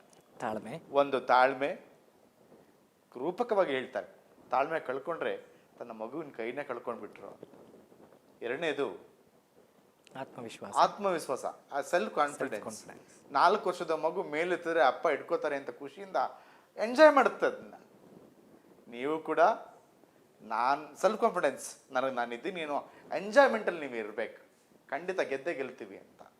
3ನೇದು ಇದೆಯಲ್ಲ, ಆ 3ನೇದು ಜೀವನ ಕ್ರಮ ಶಿಸ್ತು ಅನ್ನುವಂತಹ ಜೀವನ ಕ್ರಮವನ್ನ ನನ್ನ ಕುಟುಂಬದ, ನನ್ನ ತಂದೆಯಿಂದ, ನನ್ನ ತಾಯಿಯಿಂದ ನೋಡಿ ತಿಳಿದು ಕಲಿಬೇಕಾಗ್ತದೆ. ಅವನು ಓದುವುದು ಬೆಳಕಿಗೆ ಬರಲಿಲ್ಲ, ಅವನು ರ್ಯಾಂಕಿಂಗ್ ಮಾರ್ಕ್ಸ್ ಕಾರ್ಡ್ಸ್ ಬೆಳಕಿಗೆ ಬರಲಿಲ್ಲ, ನನ್ನ ಮೌಲ್ಯಗಳನ್ನು ಏನು ಕಲ್ತಿದ್ದೀನಿ ಅನ್ನೋದು ಬೆಳಕಿಗೆ ಸೂಪರ್ ಸರ್, ಫ್ಯಾಂಟಾಸ್ಟಿಕ್. ಅದು ಬೇಕಾಗಿರೋದು ಸರ್, ಪ್ರತಿಯೊಬ್ಬ ವಿದ್ಯಾರ್ಥಿಗೆ ಬೇಕಾಗಿರೋದು ಅಷ್ಟೇ, ಹೌದಲ್ಲ ಸರ್? ಹೌದು ಸರ್. Thank you. ಪ್ರತಿಯೊಬ್ಬ ವಿದ್ಯಾರ್ಥಿಯು ತನ್ನ ಜೀವನದಲ್ಲಿ ಯಶಸ್ವಿ ಆಗಬೇಕು ಅಂದರೆ ಅವನಿಗೆ ತಾಳ್ಮೆ ಇರಬೇಕು, ಆತ್ಮವಿಶ್ವಾಸ ಬೇಕು, ಹಾಗೂ ಅದ್ರ ಜೊತೆಗೆ ಕ್ರಮಬದ್ಧವಾದಂಥ ಜೀವನ ಶಿಸ್ತನ್ನ ರೂಢಿಸ್ಕೋಬೇಕು. ಇದು 3 ಅಂಶಗಳಿದ್ರೆ ಅವನ ಜೀವನದಲ್ಲಿ ಖಂಡಿತವಾಗ್ಲೂ ಉದ್ಧಾರ ಆಗಬಲ್ಲ. ಶಿಸ್ತು ಅಂದ್ರೆ ಅದು ಒತ್ತಡ ಅಲ್ಲ, ಒತ್ತಡ ಅಲ್ಲ, ಬದ್ಧತೆನೂ ಅಲ್ಲ, ಹೌದು, ಜೀವನದ ಒಂದು ಕ್ರಮ. ಹೌದು. ಜೀವನ ಹೀಗಿರ್ಬೇಕು, ನೀವ್ ಹೇಗ್ ಬೇಕಾದ್ರೂ ಇರೋ, ಆದ್ರೆ ಅದಕ್ಕೊಂದು ತನ್ನದೇ ಆದಂತಹ ಮೌಲ್ಯವಿರ್ತದೆ. ಹೌದು. ಸೂಪರ್ ಸರ್, ಇದಾಗ್ಬೇಕು ನಮ್ಮ ವಿದ್ಯಾರ್ಥಿಗಳಿಗೆ. ಎಲ್ಲವನ್ನು ಕಲ್ತಿರ್ತಾರೆ, ಮಾಸ್ ಕಾರ್ಡ್ ಅಲ್ಲ ಬದುಕು, ಜೀವನದ ಕ್ರಮ ಬದುಕು. ನಿನ್ನ ಒಬ್ಬರೊಟ್ಟಿಗೆ ನಡ್ಕೊಳ್ಳುವಂತಹ ನಡೆ ಮೌಲ್ಯವಾಗಿರ್ತದೆ, ನೀನು ತೆಗೆದುಕೊಂಡಂತಹ ಮಾರ್ಕ್ಸು ಮೌಲ್ಯ ಅಲ್ಲ, ಅದು ರೂಢಿ ಆಗ್ಬೇಕು. Thank you sir, thank you sir. Sir ವಿಚಾರಕ್ಕೆ ಬಂದ್ಬಿಡ್ತೀನಿ ಸರ್. Okay sir. ಈ ಪರೀಕ್ಷೆ ಎಲ್ಲ ಬರ್ದಿದ್ದಾರೆ ಸರ್, ಹೌದು, ಮೌಲ್ಯಮಾಪನ ಆಗ್ತಾ ಇದೆ. ಹೌದು. ಪ್ರತಿಯೊಬ್ಬ ವಿದ್ಯಾರ್ಥಿಯ ಕಾತರತೆ, ನಾನು ಏನ್ ತಗೋಬೇಕು ಅಂತ. ಹೌದು. ನಮ್ಮ ಅಣ್ಣ ಹೇಳ್ದ ಕಾಮರ್ಸ್ ತಗೋತೀನಿ ಅಂತ, ನಮ್ಮ ಮಾಮ ಹೇಳ್ತಾವನೆ ಡಿಪ್ಲೊಮಾ ತಗೋ ಅಂತ, ನಮ್ಮ ಪಪ್ಪ ಹೇಳ್ತಾವ್ರೆ PUC ಮಾಡು ಅಂತ, ನಮ್ಮ ಅಜ್ಜಿ ಮಗನೇ ಡಾಕ್ಟರ್ ಆಗ್ಬೇಕು ಅಂತಿದ್ದಾರೆ. ಹೀಗೆಲ್ಲ ಸಮಸ್ಯೆಗಳಿವೆ, ವಿದ್ಯಾರ್ಥಿಗಳಲ್ಲಿ ಆತಂಕ ಇದೆ. ನಾನು SSLC ನಂತರ ಆ ಬರುವ ಕೋರ್ಸನ್ನ ಹೇಗೆ ಆಯ್ಕೆ ಮಾಡ್ಕೋಬೇಕು ಅಂತ. ಖಂಡಿತ ಸರ್, ನಿಮ್ಮ ಕ್ವಶನ್ ತುಂಬಾ ಖುಷಿ ಆಯ್ತು. 2ನೇ ಕ್ವಶನ್ ಕೂಡ ಯಾವ ಆಧಾರದ ಮೇಲೆ ಕೋರ್ಸ್ನ ಆಯ್ಕೆ ಮಾಡ್ಕೋಬೇಕು ಅಂತ ತಾವು ಕೇಳ್ತಿದ್ದೀರಾ. ಖಂಡಿತ ಸರ್. ಪೇರೆಂಟ್ಗೂ ಕೂಡ ನನ್ನ ಮಗಂಗೆ ಯಾವ ಕೋರ್ಸ್ ಕೊಡಿಸ್ಬೇಕು ಗೊಂದಲ ಇದೆ. ಅಯ್ಯೋ ಇವ್ನು ಓದ್ತಾನೋ ಆತಂಕ ಇದೆ, ಅಯ್ಯೋ ಇವನ್ಗೆ ಇದು ಬೇಡ ಜಾಸ್ತಿ ಓದಿಸ್ಬೇಕು ಅಂತ ಇರ್ತದೆ, ಆ ತರದ ಆತಂಕ ಇದೆ ಪೋಷಕ. ಆ ಥರ ಆತಂಕ ಇರುತ್ತೆ. ಹೌದು, ವಿದ್ಯಾರ್ಥಿಗಳ ಆತಂಕ ಇದೆ. ಇದು ಯಾರೋ ಫ್ರೆಂಡ್ ತಗೋತೀನಿ ಅಂತ ತಗೋಬಿಡ್ತಾರೆ, ನಮ್ಮ ಪಪ್ಪ ಹೇಳ್ದಂತ ತಗೋಬಿಡ್ತಾರೆ, ನಮ್ಮ ಮಾಮ ಹೇಳ್ದಂತ ತಗೊಂಡ್ಬಿಡ್ತಾರೆ. ಗೊಂದಲ ಇದೆ. ಸೊ ಯಾವ ಆಧಾರದ ಮೇಲೆ ಕೋರ್ಸ್ನ ಆಯ್ಕೆ ಮಾಡ್ಕೋಬೇಕು? SSLC ಪರೀಕ್ಷೆ ನಡೆದಾದ ನಂತರ ಬರುವ ಅಂಕಗಳ ಆಧಾರದ ಮೇಲೆ ದಯವಿಟ್ಟು ಕೋರ್ಸ್ನ ಆಯ್ಕೆ ಮಾಡಬೇಡಿ. ನಾನು ಕೊಡುವಂತ ಸಜೆಷನ್ಸ್ ಅದು. ದಯವಿಟ್ಟು ಯಾಕೆ ಮಾರ್ಕ್ಸ್ ಆಯ್ಕೆ ಮಾಡ್ಕೋಬಾರ್ದು? ಖಂಡಿತವಾಗ್ಲೂ ಬೇಡಿ ಸರ್. ಯಾಕೆ ಅಂತ ಹೇಳ್ತೀನಿ, ಅವರ ಅಭಿರುಚಿಗೆ ತಕ್ಕಂತೆ ಅವರು ಮುಂದೆ ತನ್ನ ಜೀವನದಲ್ಲಿ ಏನು ಆಗಬೇಕು ಅನ್ಕೊಂಡಿದ್ದಾರೋ ಅದಕ್ಕೆ ತಕ್ಕಂತೆ ಕೋರ್ಸ್ ಆಯ್ಕೆ ಮಾಡ್ಕೊಳ್ಳೋದು ಉತ್ತಮ. ಯಾಕೆ, ಈಗ ಒಂದು ಹುಡುಗ ಚಿಕ್ಕದ್ರಿಂದನೇ ಮೆಕ್ಯಾನಿಕ್ ವರ್ಕ್ ಮಾಡ್ತಾ ಇರುತ್ತೆ, ಅವನಿಗೆ ಮೆಕ್ಯಾನಿಕಲ್ ಇಂಜಿನಿಯರಿಂಗ್ ಮಾಡಬೇಕು ಅನ್ನೋ ಆಸೆ ಇರುತ್ತೆ. ಆ ಥರದೊಂದು ಉದಾಹರಣೆ. ಇನ್ನೊಂದು ಹುಡುಗ ಕಂಪ್ಯೂಟರ್ ಆಪರೇಟ್ ಮಾಡ್ತಾ ಇರುತ್ತೆ, ತುಂಬ ಇಷ್ಟ, ನಾನು ಕಂಪ್ಯೂಟರ್ ಇಂಜಿನಿಯರ್ ಆಗಬೇಕು, ಸಾಫ್ಟ್ವೇರ್ ಫೀಲ್ಡ್ಗೆ ಹೋಗಬೇಕು ಅನ್ನುವಂಥ ಆಸೆ. ಇನ್ನು ಕೆಲವು ಹುಡುಗಿಯರಿಗೆ ನಾನು ಗಗನಸಖಿ ಹೆಂಗೆ ಆಗಬೇಕು, ಇನ್ನೂ ಕೆಲವು ಹುಡುಗರಿಗೆ ಏರೋನಾಟಿಕಲ್ ಇಂಜಿನಿಯರ್ ಆಗಬೇಕು, ನಾನು ಡಾಕ್ಟರ್ ಆಗಬೇಕು, ನಾನು ಸಮಾಜ ಸೇವಕ ಆಗಬೇಕು, ನಾನು ಪತ್ರಕರ್ತ ಆಗಬೇಕು. ಸೊ ಈ ಥರದ್ದೆಲ್ಲ ಆಸೆಗಳನ್ನ ಅವರು ರೂಢಿಸ್ಕೊಂಡಿರ್ತಾರೆ, ತನ್ನಲ್ಲೇ ಬಾಲ್ಯದಲ್ಲೇ ಬರ್ತಾ ಹೋಗ್ತಿರುತ್ತೆ, ನಾವು ಕರೆಕ್ಟಾಗಿ ಅಬ್ಸರ್ವ್ ಮಾಡಿರಲ್ಲ. ಈಗ ಆಲ್ರೆಡಿ ತಾವು ಮುಂಚಿತವಾಗಿ ತಿಳಿಸ್ಕೊಟ್ಟಂಗೆ ಅಂಕಗಳ ಆಧಾರದ ಮೇಲೆ ಇವತ್ತಿನ ದಿವಸ ಕೋರ್ಸ್ನ ಆಯ್ಕೆ ಮಾಡ್ತಿದ್ರೆ ನಿಜವಾಗ್ಲೂ ಆ ರೀತಿ ದೊಡ್ಡ ತಪ್ಪನ್ನ ಮಾಡಬೇಡಿ, ಆಯ್ಕೆ ಮಾಡ್ಕೋಬಾರ್ದು. ಖಂಡಿತವಾಗ್ಲೂ ಇಲ್ಲ ಸರ್. ಯಾಕೆ ಅಂತ ನಮ್ಗೆ ತಿಳಿಸ್ಕೊಡ್ತೀನಿ. ಈಗ ಪೋಷಕರು ಹೆಂಗ್ ಪರಿಗಣನೆಗೆ ತಗೋತಾ ಇದ್ದಾರೆ ಅಂತಂದ್ರೆ 90% ಮೇಲೆ ಅಂಕಗಳು ಬಂದ್ರೆ SSLC ಇವನಿಗೆ ಮೆಡಿಕಲ್ ಕೊಡ್ಸ್ಬಿಡೋಣ, ಮೆಡಿಕಲ್ ರಿಲೇಟೆಡ್ ಆಗಿರುವಂತ ಕೋರ್ಸ್ನ ಮಾಡಲಿ, ಓದ್ತಾನೆ ಏನೋ ಲೆಕ್ಕಾಚಾರ, ಸೈನ್ಸ್ ಕೊಡ್ಸ್ಬಿಡೋಣ, ಮಾಡ್ತಾನೆ, 90% ತೆಗ್ದಿದ್ದಾನಲ್ವಾ, ಒಂದು ಚಾನ್ಸ್ ಕೊಡೋಣ ಅವನಿಗೆ. 80%ಗಿಂತ ಕೆಳಗಡೆ ತೆಗೆದಂಥ ವಿದ್ಯಾರ್ಥಿಗೆ ಇವನಿಗೆ ಕಾಮರ್ಸ್ ಕೊಡ್ಸೋಣ, 50ರಿಂದ 60% ತೆಗೆದಿರುವಂಥ ವಿದ್ಯಾರ್ಥಿಗೆ ಆರ್ಟ್ಸ್ ಕೊಡ್ಸೋಣ, ಅಥವಾ ಯಾವುದೂ ಬೇಡ SSLC ನಂತರ ಡಿಪ್ಲೊಮಾ. ಈ ರೀತಿ ಗೊಂದಲವಾದಂಥ ವಾತಾವರಣಗಳು ಸೃಷ್ಟಿಯಾಗಿದೆ. ಸೊ ಹಾಗಾಗಿ ಯಾವುದೇ ಕಾರಣಕ್ಕೂ ವಿದ್ಯಾರ್ಥಿಗಳು ತನ್ನ SSLCಯಲ್ಲಿ ತೆಗೆದಂಥ ಅಂಕಗಳ ಆಧಾರದ ಮೇಲೆ ಕೋರ್ಸ್ನ ಆಯ್ಕೆ ಮಾಡಬಾರ್ದು. ಅವರು ಮುಂದೆ ಫ್ಯೂಚರಲ್ಲಿ ಏನು ಆಗಬೇಕು ಅಂದ್ಕೊಂಡಿದ್ದಾರೆ ಅದ್ರ ಪ್ರಕಾರವಾಗಿ ಆಗಬೇಕು. ಈಗ ತಾವು ಆಗಲೇ ತಿಳಿಸ್ಕೊಟ್ಟಾಗೆ ಯಾವುದೋ ಒಬ್ಬ ವಿದ್ಯಾರ್ಥಿ ಅವನ ಫ್ರೆಂಡು ಯಾವುದೋ ಒಂದು ಕಾಲೇಜ್ ಸೇರಿದ ಸೈನ್ಸ್ ತಗೊಂಡ, ಇವನ್ ಪರ್ಸೆಂಟ್ 90 ಇದೆ, ಅವನ ಪರ್ಸೆಂಟ್ 60 ಇದೆ, ಇವನು ಸೈನ್ಸ್ ತಗೊಂಡ, ಅವನು ಸೈನ್ಸ್ ತಗೊಂಡ ಅಂತ ಇಟ್ಕೊಳ್ಳಿ. ಪರ್ಸೆಂಟೇಜ್ ಆಧಾರದ ಮೇಲೆ ಓದಂಥ ಸಂದರ್ಭದಲ್ಲಿ 90% ತಗೊಂಡಂಥ ವಿದ್ಯಾರ್ಥಿ ಡಾಕ್ಟರ್ಗೆ ಹೋಗ್ಲೇಬೇಕಾಗತ್ತೆ, 60% ತಗೊಂಡಂಥ ವಿದ್ಯಾರ್ಥಿ ಇನ್ನೂ ಎಫರ್ಟ್ ಹಾಕ್ಬೇಕಾಗತ್ತೆ. ಇಬ್ರು ತಗೊಂಡಿರೋದು ಒಂದೇ ಕೋರ್ಸು, ಒಂದೇ ಆಯ್ಕೆ ಮಾಡ್ಕೊಂಡಿದ್ದಾರೆ, ಸೈನ್ಸ್ನ ಆಯ್ಕೆ ಮಾಡ್ಕೊಂಡಿದ್ದಾರೆ. ಬಟ್ ಅಲ್ಲೇನಾಗುತ್ತೆ, 60% ತೆಗೆದಿರೋನು ಮೆಡಿಕಲ್ ಸೀಟ್ ತಗೊಂಡ, 90% ತಗೊಂಡಿರೋನ ಕೈಲಿ ಮೆಡಿಕಲ್ ಸೀಟ್ ತಗೊಳಕ್ ಆಗಲಿಲ್ಲ. ಇದರ ಅರ್ಥ ಏನಪ್ಪಾ ಅಂತಂದ್ರೆ, ಮಾರ್ಕ್ಸ್ ಆಧಾರದ ಮೇಲೆ ನಾವು ಯಾವುದೇ ಕಾರಣಕ್ಕೂ ನಿರ್ಧರಿಸಬಾರ್ದು. ನನ್ನ ಜೀವನದಲ್ಲಿ, ನನ್ನ ಅನುಭವದಲ್ಲಿ ಗುರುಗಳೇ, ಹಾಗೂ ತಮ್ಮ ಜೀವನ ತಮ್ಮ ಅನುಭವದ ಪ್ರಕಾರನೂ ನಾನು ತಿಳಿಸ್ಕೊಡ್ಬೇಕು ಅನ್ನೋದಾದ್ರೆ, ನಾವು ಕಂಡಿರೋ ಹಾಗೆ ಶಿಕ್ಷಕರಾಗಿ SSLCಲಿ 50% ತೆಗೆದಿರುವಂಥ ವಿದ್ಯಾರ್ಥಿ PUCಲಿ 90% ತೇರ್ಗಡೆ ಆಗಿರೋರನ್ನ ನೋಡಿದೀವಿ. ಎಷ್ಟೋ ಜನ ವಿದ್ಯಾರ್ಥಿಗಳಿದ್ದಾರೆ, ತಾವು ನೋಡಿದ್ದೀರಾ, ನಾನು ನೋಡಿದ್ದೀನಿ. ಅದೇ SSLCಲಿ 90% ಅಂಕಗಳನ್ನ ತಗೊಂಡಂಥ ವಿದ್ಯಾರ್ಥಿ PUCಲಿ 50-60% ಅಂಕಗಳನ್ನ ತಗೊಂಡಿರುವಂಥದ್ದು ಎಕ್ಸಾಂಪಲ್ ಇದೆ. ಅಂದರೆ ಅಂಕಗಳ ಆಧಾರದ ಮೇಲೆ ನಾವು ಕೋರ್ಸ್ನ ನಿರ್ಧಾರ ಮಾಡಬೇಡಿ. ಅವರ ಜ್ಞಾನ ವಿಸ್ತೃತತೆ ಇದೆಯಲ್ಲ, ವಿಸ್ತಾರತೆಗಳಿದೆಯಲ್ಲ, ಹೌದು, ಅಂಕಗಳಿಂದ ನಿರ್ಧಾರ ಮಾಡ್ಲಿಕ್ಕೆ ಸಾಧ್ಯ ಇಲ್ಲ. ಸಾಧ್ಯ ಇಲ್ಲ. ಅವನ ಆಲೋಚನೆಗಳು, ಹೌದು, ಅವನ ಭಿನ್ನತ ಕ್ರಮಗಳು ಬೇರೆನೇ ಆಗಿರ್ತದೆ. ಇವನು ನೂರು ತಗೊಂಡಿರ್ತಾನೆ, ತಾನೊಬ್ಬ ಒಳ್ಳೆ ಟೀಚರ್ ಆಗ್ಬೇಕು ಅಂತ ಇರ್ತಾನೆ. ಹೌದು. ಅಂತ ವಿದ್ಯಾರ್ಥಿಗೆ ಸೈನ್ಸ್ ಕೊಡಿಸಿ ನೀನ್ ಮೆಡಿಕಲ್ಲೇ ಓದ್ಬೇಕು ಅಂತಂದ್ರೆ ಅವನ ಜೀವನದಲ್ಲಿ ಕೊನೆಯ ದಡವನ್ನ ಮುಟ್ಟಲಾರ. ಹೌದು. ಈಗ ನಾನೊಬ್ಬ ಮೆಕ್ಯಾನಿಕಲ್ ವರ್ಕ್ ಮಾಡ್ತಿರ್ತೀನಿ. ಹೌದು. ನನ್ನ ಮೆಕ್ಯಾನಿಸಮ್ ವರ್ಕ್ ಮಾಡ್ತಾರ ಆರ್ಟ್ಸ್ ಕೊಡಿಸ್ಬಿಟ್ಟು ನೀನ್ ಕಾಂಪಿಟೇಟಿವ್ ಎಕ್ಸಾಮ್ ಮಾಡ್ಬೇಕು, ಟೀಚರ್ ಓದ್ಬೇಕು ಅಂತಂದ್ರೆ ಅವ್ನ ಮೆಕ್ಯಾನಿಸಮೇ ಅವನು ಹೇಳ್ಕೊಂಡು ಹೋಗ್ತಿರ್ತದ ಹೊರತು ಕಲಾತ್ಮಕ ಶಿಕ್ಷಣಕ್ಕೆ ಅವನು ಬರೋದಿಲ್ಲ. ಹೌದಲ್ಲ? ಖಂಡಿತವಾಗಿ. ಆ ವ್ಯಕ್ತಿಯ ವ್ಯಕ್ತಿಗತವಾಗಿ ಅವನಲ್ಲಿರುವಂತಹ ಪ್ರತಿಭೆಯನ್ನ ಗುರುತಿಸ್ಬೇಕು. ಗುರುತಿಸಿದ ನಂತರ ಅವನ ಆಲೋಚನೆಗಳನ್ನ ನಾವು ಗುರುತಿಸ್ಬೇಕಾಗತ್ತೆ. ಹೌದು. ಸೊ ಅಲ್ಲಿಗೆ ಆ ವಿದ್ಯಾರ್ಥಿ ತನ್ನ ಜೀವನದಲ್ಲಿ ಏನ್ ಆಗಬೇಕು ಅನ್ಕೊಂಡಿದ್ದಾನೋ ಅದಕ್ಕೆ ತಕ್ಕಂತೆ ಕೋರ್ಸ್ನ ಆಯ್ಕೆ ಮಾಡೋದು ಉತ್ತಮವೇ ಹೊರತು ಮಾರ್ಕ್ಸ್ನ ಆಧಾರದ ಮೇಲೆ ಕೋರ್ಸ್ನ ದಯವಿಟ್ಟು ಆಯ್ಕೆ ಮಾಡಿಬಿಡಿ. ಈಗ ನನ್ನ ಜೀವನದಲ್ಲೇ ನಡೆದಿರುವಂಥದ್ದು. ಸೊ ನಾನು ಏರೋನಾಟಿಕಲ್ ಇಂಜಿನಿಯರಿಂಗ್ ಮಾಡಬೇಕು ಅನ್ನುವಂಥ ಆಸೆ ಇತ್ತು, ಕೊನೆಗೆ ಟೀಚರ್ ಆದೆ. ಸೊ ಏರೋನಾಟಿಕಲ್ ಇಂಜಿನಿಯರಿಂಗ್ಗೆ ಬೇಕಾಗಿರುವಂಥ ಕೋರ್ಸ್ ನಾನು ಮಾಡ್ಲಿಕ್ಕಾಗಲಿಲ್ಲ. ಕಂಪ್ಯೂಟರ್ ಸೈನ್ಸ್ನ ಮುಗಿಸಿದೆ. ನಂತರದ ದಿವಸಗಳಲ್ಲಿ ಕಂಪ್ಯೂಟರ್ ಸೈನ್ಸ್ ಕ್ಷೇತ್ರದಲ್ಲಿ ಈಗ ಶಿಕ್ಷಕನ ಕಾರ್ಯನಿರ್ವಹಿಸ್ತಾ ಇದ್ದೀನಿ. ಈಗ ನನಗನ್ಸುತ್ತೆ ನನ್ನ ಕೋರ್ಸ್ನ ನಾನೇ ಆಯ್ಕೆ ಮಾಡ್ಕೊಂಡಿದ್ದಿದ್ರೆ, ನನ್ನ ಪೋಷಕರು ಹೇಳಿದ್ದನ್ನ ಬಿಟ್ಟು ನನ್ನ ಸ್ವಂತ ಬುದ್ಧಿಯಿಂದ ನಾನೇ ಆಯ್ಕೆ ಮಾಡ್ಕೊಂಡಿದ್ರೆ ಇವತ್ತು ನಾನು ಏರೋನಾಟಿಕಲ್ ಇಂಜಿನಿಯರ್ ಆಗ್ಬೋದಿತ್ತೇನೋ ಅಂತ ಅನ್ನಿಸುತ್ತೆ. ಹಾಗಾಗಿ ದಯವಿಟ್ಟು ನಾನು ಎಲ್ಲ ಪೋಷಕರಲ್ಲೂ ವಿನಂತಿ ಮಾಡ್ಕೊಳ್ಳೋದೇನೆಂದ್ರೆ, ತಮ್ಮ ಮಕ್ಕಳು ಅವರಿಗೆ ಏನು ಅಭಿರುಚಿ. ನಾನು ತಿಳಿದ ಹಾಗೆ ನೀವು ಹೇಳೋದು ಸತ್ಯ ಸರ್. ಹೌದು. ಎಷ್ಟೋ ಜನ ವಿದ್ಯಾರ್ಥಿಗಳನ್ನ ಕೇಳ್ತೀನಿ ನಾನು, ಈ ಕೋರ್ಸ್ಗೆ ಯಾಕೆ ಬಂದೆ ಅಂದ್ರೆ ನಮ್ಮ ತಂದೆ ಸೇರಿಸ್ಬಿಟ್ರು ಸರ್, ಹೌದು, ನಮ್ಮ ಮಾಮ ಸೇರಿಸ್ಬಿಟ್ರು ಸರ್, ಹೌದು, ಇನ್ನೆಲ್ಲೋ ತಲುಪಬೇಕಾದವರು ಮತ್ತೆಲ್ಲಿ ಸಾಗ್ಬಿಡ್ತಾರೆ. ಈ ತಪ್ಪು ಆಗ್ಬಾರ್ದು. ಹೌದು, ಈ ತಪ್ಪು ಬಹುದೊಡ್ಡ ದುರಂತ ಸರ್. ಹಾಗಾದ್ರೆ SSLC ಆದ ನಂತರ ಸರ್ ಮುಂದೆ ಆ ಬರುವ ಕೋರ್ಸ್ಗಳು ಯಾವ್ಯಾವಿದೆ ಸರ್? ಖಂಡಿತ ಸರ್, ತಿಳ್ಕೋಣ. SSLC ಆದ ನಂತರ ಒಟ್ಟು 256 ಥರದ ಕೋರ್ಸ್ಗಳಿದೆ ನಮಗೆ. So we can do 256 varieties of courses after SSLC.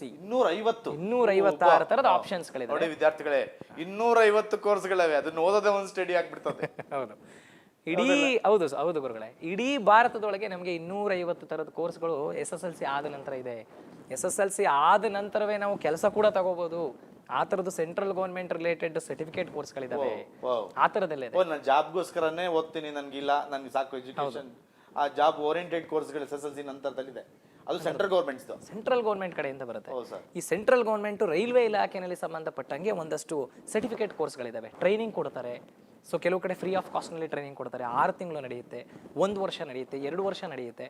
So ಈ ಥರದ ಕೋರ್ಸ್ಗಳು ವಿದ್ಯಾರ್ಥಿ ಒಟ್ಟಿಗೆನೆ ಸಂಬಳ ಕೊಟ್ಟು ಶಿಕ್ಷಣ ಕೊಟ್ಟು ಜಾಬ್ ಕೊಡ್ತಾರೆ. ಅಂತ ಕೋರ್ಸ್ಗಳು ಇದೆ. Super sir. ಸೊ ಈ 250 ಕಾಯ್ತಿರ್ತಾರೆ ಸರ್ ಇಂಥದಕ್ಕಂತ. ಹೌದು, ಇಂಥ ಆಪ್ಷನ್ಸ್ಗಳು ಕಾಯ್ತಿರ್ತಾರೆ. ಈಗ ಮನೇಲಿ ತುಂಬಾ ಕಷ್ಟ ಇರುತ್ತೆ. ಸೊ SSLC ಆದ ನಂತರ ಒಂದು ಜಾಬ್ ನ ತಗೊಂಡು ಲೈಫಲ್ಲಿ ಬಡತನ ನಿವಾರಣೆ ಆದ್ರೆ ಸಾಕು, ಆಮೇಲೆ ಬೇರೆ ಶಿಕ್ಷಣ ಪಡ್ಕೊಳ್ಳೋಣ ಅಂತ ಕಾಯ್ತಿರ್ತಾರೆ. ಸೊ ಇದರೆಲ್ಲದ್ರ ಬಗ್ಗೆ 256ರಲ್ಲಿ ದಿ ಮೋಸ್ಟ್ ಇಂಪಾರ್ಟೆಂಟ್, ತುಂಬ ಪ್ರಾಮುಖ್ಯವಾಗಿರುವಂಥ ಕೋರ್ಸ್ಗಳನ್ನ ಇವತ್ತಿನ ದಿವಸ ಆಯ್ಕೆ ಮಾಡ್ಕೋತಿರೋದು ಯಾವ್ದು ಅನ್ನೋದ್ರ ಬಗ್ಗೆ ನಾನು ತಿಳಿಸ್ಕೊಡಕ್ಕೆ ಇಷ್ಟಪಡ್ತೀನಿ. SSLC ಆದ ನಂತರ ಇವತ್ತು ಜಾಸ್ತಿ ವಿದ್ಯಾರ್ಥಿಗಳು ಸೇರ್ಪಡೆ ಆಗ್ತಿರುವಂಥದ್ದು PUCಗೆ. ಇದು ಎಲ್ರಿಗೂ ಗೊತ್ತಿರುವಂಥ ವಿಚಾರ. ಸೊ PUCಗೆ ಎಲ್ಲರೂ ಪ್ರತಿಯೊಬ್ಬರು ಜಾಯ್ನ್ ಆಗ್ತಾರೆ. ಸೊ ನಂತರ ITI ಅಂತ ಬರುತ್ತೆ. PUC ಬಂದು ಪ್ರೀ ಯೂನಿವರ್ಸಿಟಿ ಕೋರ್ಸಸ್ಸು. ITI ಅಂತ ಕರಿತೀವಿ, ಇಂಡಸ್ಟ್ರಿಯಲ್ ಟ್ರೈನಿಂಗ್ ಇನ್ಸ್ಟಿಟ್ಯೂಟ್ ಕಡೆಯಿಂದ ಆಗುವಂಥ ಕೋರ್ಸಸ್ಗಳಿದೆಲ್ಲ. ಸೊ ಅದಾದ ನಂತರ ಡಿಪ್ಲೊಮಾ ಕೋರ್ಸಸ್ ಬರುತ್ತೆ. ಅದನ್ನು ನಾವಿವತ್ತು ಪಾಲಿಟೆಕ್ನಿಕ್ ಅಂತ ಕೂಡ ಕರಿತಾ ಇದ್ದೀವಿ. ಅದಾದಮೇಲೆ ಪ್ಯಾರಾಮೆಡಿಕಲ್ ಕೋರ್ಸಸ್ಗಳಿದ್ದಾವೆ. ಸೊ ಪ್ಯಾರಾಮೆಡಿಕಲ್ ಕೋರ್ಸಸ್ ಆದ ನಂತರ ನಮಗೆ JOC ಅಂತ ಬರುತ್ತೆ, ಜಾಬ್ ಓರಿಯೆಂಟೆಡ್ ಕೋರ್ಸಸ್ ಅಂತ ಕರಿತಾ ಇದ್ದೀವಿ. ಸರ್ಟಿಫಿಕೇಟ್ ಕೋರ್ಸಸ್ ಅಂತ ಕರಿತಾ ಇದ್ದೀವಿ. ಇದು 6 ಪ್ರಮುಖ ಕೋರ್ಸ್ಗಳು ಇವತ್ತಿನ ದಿವಸ ತುಂಬಾ ಪ್ರಾಮುಖ್ಯವನ್ನ ಪಡೆದುಕೊಂಡಿದ್ದಾವೆ, ವೃತ್ತಿ ಶಿಕ್ಷಣಗಳು. ಸೊ ಇದೆಲ್ಲ ತುಂಬಾ ಚೆನ್ನಾಗಿ ಇವತ್ತಿನ ದಿವಸ ಡೆವಲಪ್ ಆಗಬೇಕು ಅನ್ನೋದಾದ್ರೆ, ತಕ್ಷಣದಲ್ಲೇ ನಾನು ವೃತ್ತಿಗೆ ಹೋಗ್ಬೇಕು ಹೌದು ಅನ್ನೋದಾದ್ರೆ, ಸಂಬಳ ಅತಿ ಬೇಗ ಪಡ್ಕೊಳ್ಬೇಕು ನನಗಿರೋ ಪರಿಸ್ಥಿತಿನಲ್ಲಿ ಅನ್ನುವಂತಿದ್ರೆ, ನೀವು ಈ 6 ಕೋರ್ಸ್ಗಳನ್ನ ತಗೋಬಹುದು. ಖಂಡಿತವಾಗ್ಲೂ ತಗೋಬಹುದು. ಸೊ ಈ 6 ಕೋರ್ಸ್ಗಳು ತುಂಬಾ ಅದರದೇ ಆದಂಥ ವ್ಯಾಲ್ಯೂನ ಪಡೆದುಕೊಂಡಿದ್ದಾವೆ. ಈಗ PUC ಬಗ್ಗೆ ನಾವು ತಿಳಿಸ್ಕೊಡ್ಬೇಕು ಅಂತಂದ್ರೆ PUCಲಿ ವೆರೈಟೀಸ್ ಆಫ್ ಕೋರ್ಸಸ್ ಬರುತ್ತೆ. ಸೊ ತುಂಬಾ ಬರುತ್ತೆ PUCಲಿ. ಕೆಲವರು ಡಾಕ್ಟರ್ ಆಗಬೇಕು ಅಂತಿರ್ತಾರೆ, ಇಂಜಿನಿಯರ್ ಆಗಬೇಕು ಅಂತಿರ್ತಾರೆ. ನಾನು ಆಗ್ಲೇ ತಿಳಿಸ್ಕೊಟ್ಟಾಗೆ ಒಬ್ಬೊಬ್ಬ ವಿದ್ಯಾರ್ಥಿಗೆ ಒಂದೊಂದು ರೀತಿ ಅಭಿರುಚಿ ಇರುತ್ತೆ. ಸೊ ಈಗ PUC ಅಂತ ನಾವು ತಗೊಂಡಂಥ ಸಂದರ್ಭದಲ್ಲಿ ಅದರಲ್ಲಿ ಸೈನ್ಸ್ ಬರ್ಬೋದು, ಕಾಮರ್ಸ್ ಬರ್ಬೋದು, ಆರ್ಟ್ಸ್ ಬರ್ಬೋದು. ಸೊ ಈ ರೀತಿ ವೆರೈಟೀಸ್ ಆಫ್ ಕೋರ್ಸಸ್ಗಳನ್ನ ನಾವು ನೋಡ್ತಾ ಭಿನ್ನವಾಗಿದ್ದಾವೆ. ಅದರಲ್ಲೂ ಭಿನ್ನವಾಗಿ ಬರ್ತದೆ. ಸೈನ್ಸ್ ತೆಗೆದುಕೊಂಡಾಗ್ಲೇನೆ ಯಾವ್ಯಾವ ಜಾಬ್ ಓರಿಯೆಂಟೆಡ್, ಯಾವ ಜ್ಞಾನಾರ್ಜನೆ ಬೇಕಾಗ್ತದೆ. ಹೌದು, ಹೆಚ್ಚಿನ ಅಧ್ಯಯನದಲ್ಲಿ ಯಾವ್ದ್ರ ಮುಖೇನ ಹೋಗ್ಬಹುದು. ಕಾಮರ್ಸ್ ಅಲ್ಲಿ ಹೇಗಿದೆ, ಆರ್ಟ್ಸ್ ಅಲ್ಲಿ ಹೇಗಿದೆ, ಲ್ಯಾಂಗ್ವೇಜ್ ಗಳಲ್ಲಿ ಏನಿದೆ, ಡಾಕ್ಟರ್ ಆಗ್ಬೇಕಂದ್ರೆ ಯಾವ್ದನ್ನ ಆಯ್ಕೆ ಮಾಡಿ, ಆಯ್ಕೆ ಮಾಡ್ಕೋಬೇಕು. ಇಂಜಿನಿಯರಿಂಗ್ ಯಾವ್ದು ಆಯ್ಕೆ ಮಾಡ್ಕೋಬೇಕು, IAS ಓದ್ಬೇಕು ಅಂದ್ರೆ ಏನ್ ಮಾಡೋದು? ಯಾವ್ದನ್ನ KS ನೋಡಿ ವಿದ್ಯಾರ್ಥಿಗಳೇ, ಎಷ್ಟೆಲ್ಲ ಅಗಾಧ ಜಗತ್ತಿದೆಯಲ್ಲ, ಅತಿ ಎತ್ತರಕ್ಕೆ ಹೋಗಿ ನಿಂತ್ಕೊಂಡು ಭೂಮಿಯನ್ನ ನೋಡ್ದಂಗೆ ಆಗುತ್ತೆ. ಹೌದು. ಬರ್ತಾ ಬರ್ತಾ ಬರ್ತಾ ಬರ್ತಾ ಯಪ್ಪ ಭೂಮಿ ಇಷ್ಟೊಂದು ದೊಡ್ಡದ ಅಂತ ಅನ್ಸುತ್ತೆ, ಹೌದಲ್ವಾ? ಶಿಕ್ಷಣನು ಹಾಗೇನೆ, ಪಕ್ಷಿ ನೋಟ ಅಲ್ಲ ಶಿಕ್ಷಣ ಅನ್ನುವಂಥದ್ದು. ಸೂಕ್ಷ್ಮ ರೀತಿಯಲ್ಲಿ ನೋಡಿದ್ರೆ ಅದರ ವಿಸ್ತಾರವಾದ ಜಗತ್ತೇ ನಿಮ್ಮನ್ನ ಕೈ ಬೀಸಿ ಕರೆದು ಆವರಿಸ್ಕೊಂಡು ಬಿಡುತ್ತೆ. ಅಂತಹದನ್ನ ಸೂಕ್ಷ್ಮ ರೀತಿಯಲ್ಲಿ ತೋರಿಸ್ಕೊಡಕ್ಕಂತಾನೆ ರಾಹುಲ್ ಸರ್ ಇವತ್ತು ನಮ್ಮೊಟ್ಟಿಗೆ. ನೋಡೋಣ, ಒಂದು ವಿರಾಮವನ್ನು ಪಡ್ಕೊಳ್ಳೋಣ.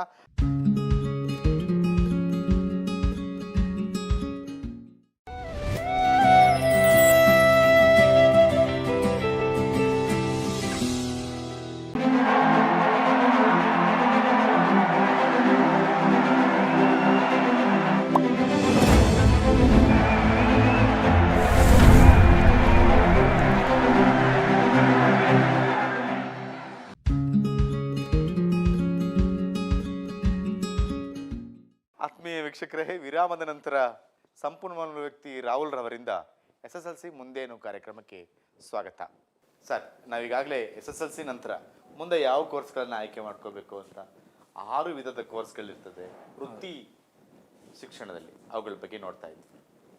ಮುಂದೆ ಸರ್ PUC, ಸರ್ PUC ವಿಷಯಕ್ಕೆ ಬಂದಾಗ ಯಾವ ಸಬ್ಜೆಕ್ಟ್ ಅನ್ನ ನಾನು ಆಯ್ಕೆ ಮಾಡ್ಕೋಬೇಕು ಸರ್? ಖಂಡಿತ ಸರ್, ಅದ್ರ ಬಗ್ಗೆ ಈಗ ನಾವು ಚರ್ಚೆ ನಡೆಸೋಣ. ಸೊ PUC ಅಂತ ಬಂದಾಗ ಸರ್, ಮೊದಲನೇ ಪ್ರಿಫರೆನ್ಸು, ಮೊದಲನೇ ಆದ್ಯತೆ ಎಲ್ಲ ವಿದ್ಯಾರ್ಥಿಗಳು ಇವತ್ತು ಸೈನ್ಸ್ ಕಡೆ ವಾಲ್ತಾ ಇದ್ದಾರೆ. ಹಾಂ ಸರ್. ಸೊ ಸೈನ್ಸ್ ಸ್ಟ್ರೀಮ್ ಬಗ್ಗೆ ಫಸ್ಟ್ ಮಾತಾಡಿ, ನಂತರ ಕಾಮರ್ಸ್ ಬಗ್ಗೆ ಮಾತಾಡಿ, ನಂತರ ಆರ್ಟ್ಸ್ ಬಗ್ಗೆ ಹೋಗ್ತೀನಿ. ಸೊ ಇದ್ರ ಬಗ್ಗೆ ಇನ್ಫಾರ್ಮೇಶನ್ ಕೊಡ್ತೀನಿ ಸರ್. ಈಗ ಸೈನ್ಸ್ ಅಂತ ಬಂದಾಗ ಸರ್, ನಮಗೆ ಸೈನ್ಸಲ್ಲಿ ತರಾವರಿ ಸಬ್ಜೆಕ್ಟ್ಸ್ಗಳು ಬರುತ್ತೆ. ಸೊ ಮೊದಲನೇದು ಸೈನ್ಸ್. ಈಗ ಯಾರೋ ಒಬ್ಬ ವಿದ್ಯಾರ್ಥಿ ನಾನು ಮೆಡಿಕಲ್ಲೇ ಮಾಡಬೇಕು ಅಂತ ಅನ್ನುವಂಥ ವಿದ್ಯಾರ್ಥಿ PCMBನ ಆಯ್ಕೆ ಮಾಡ್ಕೋತಾನೆ. ಸೊ ಫಿಸಿಕ್ಸ್ ಬರುತ್ತೆ, ಮ್ಯಾಥ್ಸ್, ಕೆಮಿಸ್ಟ್ರಿ, ತಗೊಳ್ಳದಾಗೆ ಮ್ಯಾಥ್ಸು, ಬಯಾಲಜಿ. ಓ. ಸೊ ಈ ಸಬ್ಜೆಕ್ಟ್ಗಳನ್ನ ಆಯ್ಕೆ ಮಾಡಿಕೊಂಡು ಮೊದಲನೇ ಆದ್ಯತೆ ನಾನು ಡಾಕ್ಟ್ರೇ ಆಗಬೇಕು, ನಾನು ಮೆಡಿಕಲ್ ಫೀಲ್ಡ್ಗೆ ಹೋಗಬೇಕು ಅನ್ನುವಂಥ ವಿದ್ಯಾರ್ಥಿ ಆಯ್ಕೆ ಮಾಡಿಕೊಡುವಂಥ ವಿಷಯಗಳು ಯಾವ್ದು ಅಂದರೆ PCMB. Main subject in science. Science, the main subject in science. ಅದರೊಟ್ಟಿಗೆ ಕನ್ನಡ ಅಥವಾ ಹಿಂದಿ, ಇಂಗ್ಲೀಷ್, ಇದು ಯಾವ್ದು ಬೇಕಾದ್ರೂ ಆಯ್ಕೆ ಮಾಡ್ಕೋಬೋದು. ಲ್ಯಾಂಗ್ವೇಜ್ಗೆ ಅವಕಾಶಗಳಿದೆ. ಬಟ್ ಮೆಡಿಕಲ್ ಮಾಡೇ ಮಾಡ್ತೀನಿ ಅನ್ನುವಂಥ ವಿದ್ಯಾರ್ಥಿ PCMB ಮುಖಾಂತರ ಮುಂದುವರಿಬೇಕಾಗತ್ತೆ. Physics, chemistry, maths, biology. ಹೌದು, ಫಿಸಿಕ್ಸ್, ಕೆಮಿಸ್ಟ್ರಿ, ಮ್ಯಾಥ್ಸ್, ಬಯಾಲಜಿ ಆ ಸಬ್ಜೆಕ್ಟ್ಸ್ಗಳನ್ನ ಓದೋದ್ರ ಮುಖಾಂತರ ಅವರಿಗೆ ಮುಂದೆ ಒಂದು ಕಾಂಪಿಟೇಟಿವ್ ಎಕ್ಸಾಮಿನೇಷನ್ಸ್ ಬರುತ್ತೆ, ನೀಟ್ ಅಂತ ಹೇಳ್ತೀವಿ. ಆ ಎಕ್ಸಾಮನ್ನು ಬರೆದು ನಂತರದ ದಿವಸಗಳಲ್ಲಿ ಅವರು ಮೆಡಿಕಲ್ ಸೀಟ್ನ ಅಚೀವ್ ಮಾಡಬೇಕು. ಈಗ ಮೆಡಿಕಲ್ ಅಂತ ಹೇಳಿದ್ವಿ, ಈಗ ಒಬ್ಬ ಡಾಕ್ಟರ್ ಆಗಬೇಕಂದ್ರೆ ಡಾಕ್ಟರ್ಸಲ್ಲೂ ವೆರೈಟೀಸ್ ಆಫ್ ಬ್ರಾಂಚಸ್ಗಳು ಬರ್ತವೆ. ಈಗ ನಾವು ಆಯುರ್ವೇದ ಅಂತ ಕೇಳಿದ್ದೀವಿ, ಯುನಾನಿ ಅಂತ ಕೇಳಿದ್ದೀವಿ, ಹೋಮಿಯೋಪತಿ ಕೇಳಿದ್ದೀವಿ. ಸೊ ಈ ಥರ ವೆರೈಟೀಸ್ ಬರುತ್ತೆ.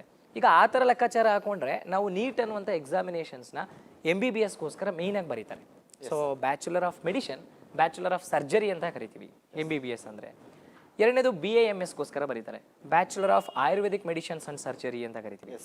ಇದು ಆಯುರ್ವೇದಿಕ್ ಔಷಧಿಗೆ ಸಂಬಂಧಪಟ್ಟಂಥದ್ದು. BHMS ಅಂತ ಕರಿತೀವಿ, ಹೋಮಿಯೋಪತಿ ಬರುತ್ತೆ, bachelor of homeopathy medicines and surgery ಅಂತ ಕರಿತೀವಿ. BUMS ಬರುತ್ತೆ, ಯುನಾನಿ ಅಂತ ಕರಿತೀವಿ. ಅದೇ ರೀತಿ ನ್ಯಾಚುರೋಪತಿ ಇದೆ. ಈ ಥರದ್ದು ತರಾವರಿ ಥರದ್ದು ಕೆಲವು ಕೋರ್ಸ್ಗಳು ಬರುತ್ತೆ ಮೆಡಿಕಲ್. ಅಂತಂದ್ರೆ ಅಷ್ಟೇ ಅಲ್ಲ, ಡಾಕ್ಟರ್ ಅಂತಂದ್ರೆ ಸಾಕಷ್ಟು ಇದೆ, ಅದರಲ್ಲೂ ಕೂಡ ವ್ಯಾಪಕವಾಗಿ ವೆರೈಟೀಸ್ ಇದಾವೆ. ಮತ್ತೆ BDS, bachelor of dental surgery, ಹಲ್ಲಿನ ದಂತ ವೈದ್ಯರು ಅಂತ ನಾವು ಕರಿತೀವಲ್ಲ, ಸೊ ಇವತ್ತಿನ ದಿವಸ ಸೊ ಅದು ಕೂಡ ಬರುತ್ತೆ. ಸೊ ಈ ಸಬ್ಜೆಕ್ಟ್, ಈ ವಿಷಯಕ್ಕೆ ಸಂಬಂಧಪಟ್ಟಂಗೆ ತಾನು ಮುಂದುವರಿಬೇಕು ಅನ್ನೋದಾದ್ರೆ ವಿದ್ಯಾರ್ಥಿ PCMBನ ಆಯ್ಕೆ ಮಾಡ್ಕೊಳ್ಳೇಬೇಕು, PCMB ಆಯ್ಕೆ ಮಾಡ್ಕೋಬೇಕು. ಈಗ PCMBನ ಆಯ್ಕೆ ಮಾಡಿದಂಥ ವಿದ್ಯಾರ್ಥಿ ಮೆಡಿಕಲ್ ಸೀಟ್ಗೆ ಪ್ರಯತ್ನ ನಡೆಸ್ತಾನೆ ಅಂತ ಇಟ್ಕೊಳ್ಳಿ.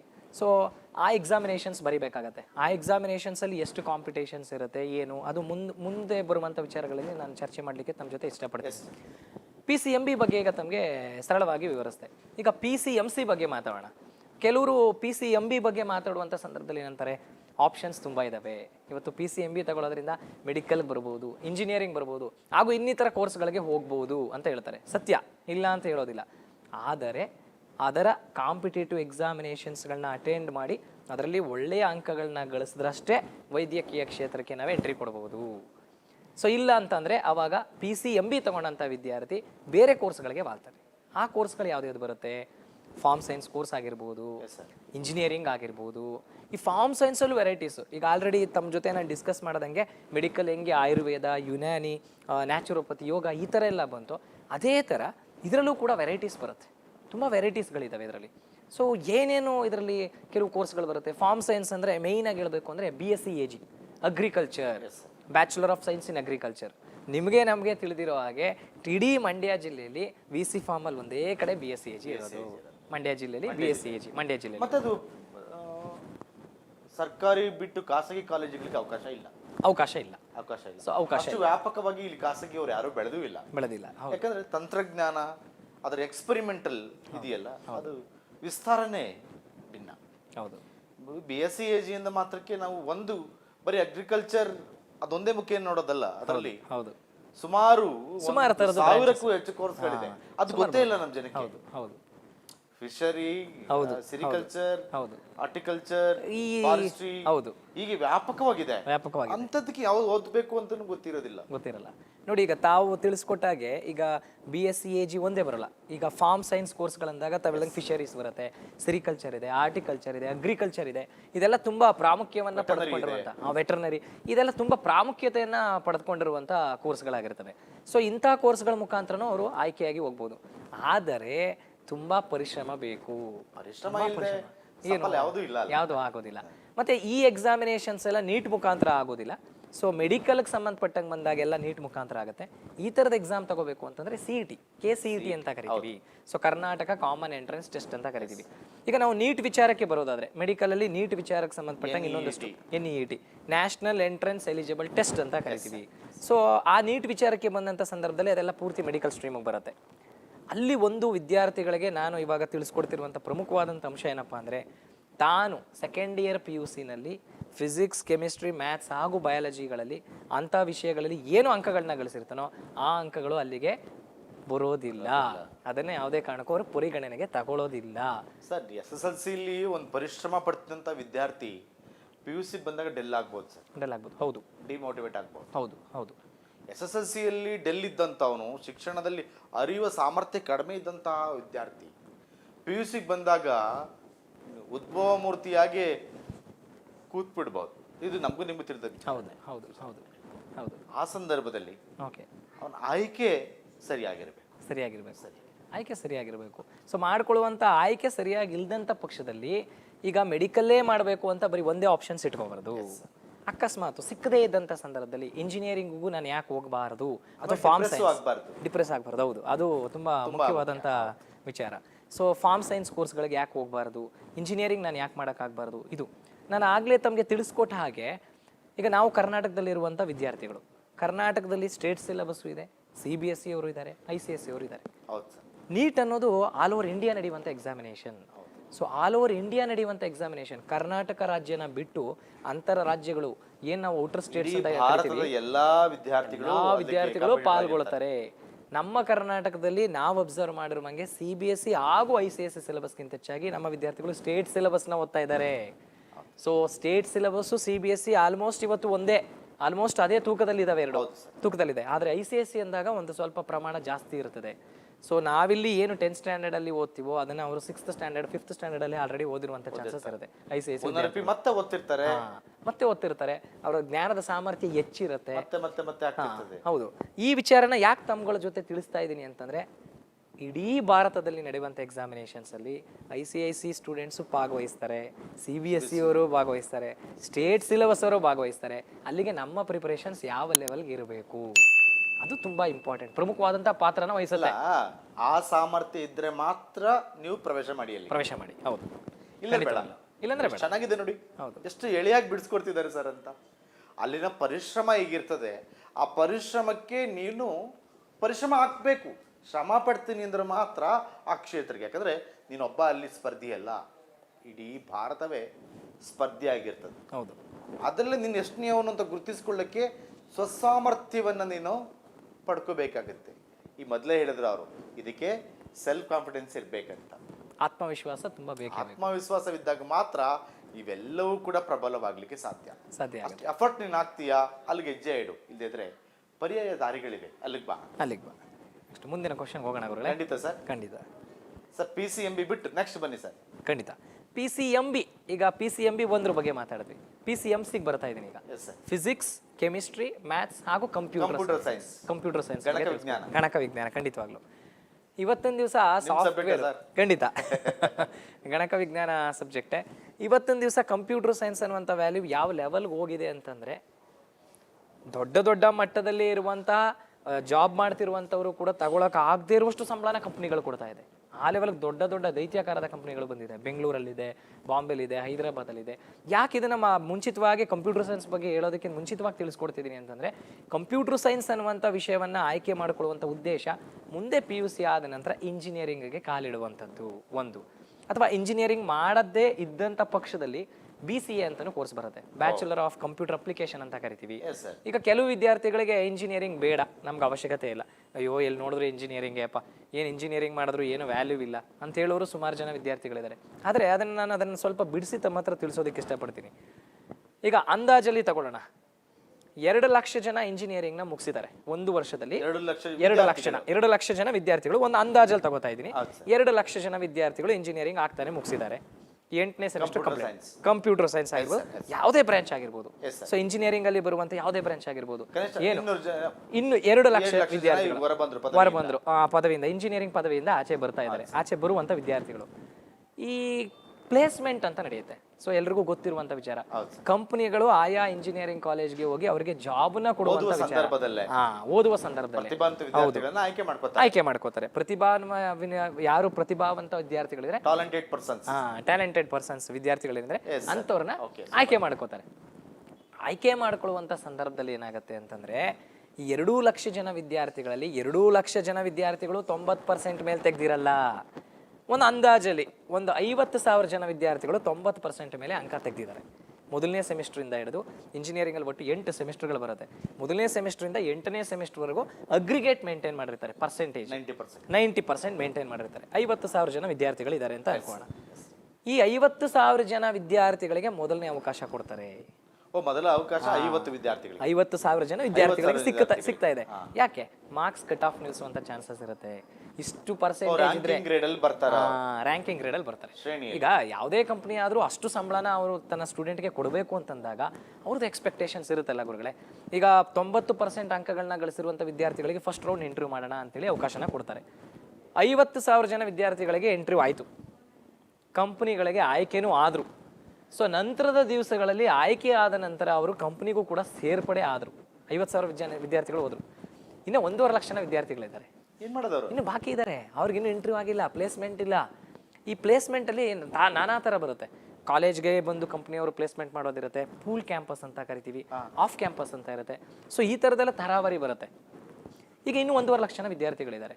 ಸೊ ಅವ್ರಿಗೊಂದಷ್ಟು ಜಾಬ್ ಆಯಿತು. ಇನ್ನೊಂದು 20,000 ಜನ 30,000 ಜನ ಹೊರಗಡೆ ಅವರೇ ಕಂಪ್ನಿಗೆ ಹುಡ್ಕೊಂಡು ಹೋಗಿ ತಮ್ಮ ರೆಸ್ಯೂಮ್ಸ್ಗಳನ್ನ ಕೊಟ್ಟು ತಮ್ಮ ನಾಲೆಡ್ಜ್ನ ವ್ಯಕ್ತಪಡಿಸಿ ಅವರು ಜಾಬ್ಗಳು ತೊಗೊಂಡ್ರು ಅಂತ ಇಟ್ಕೊಳ್ಳಿ.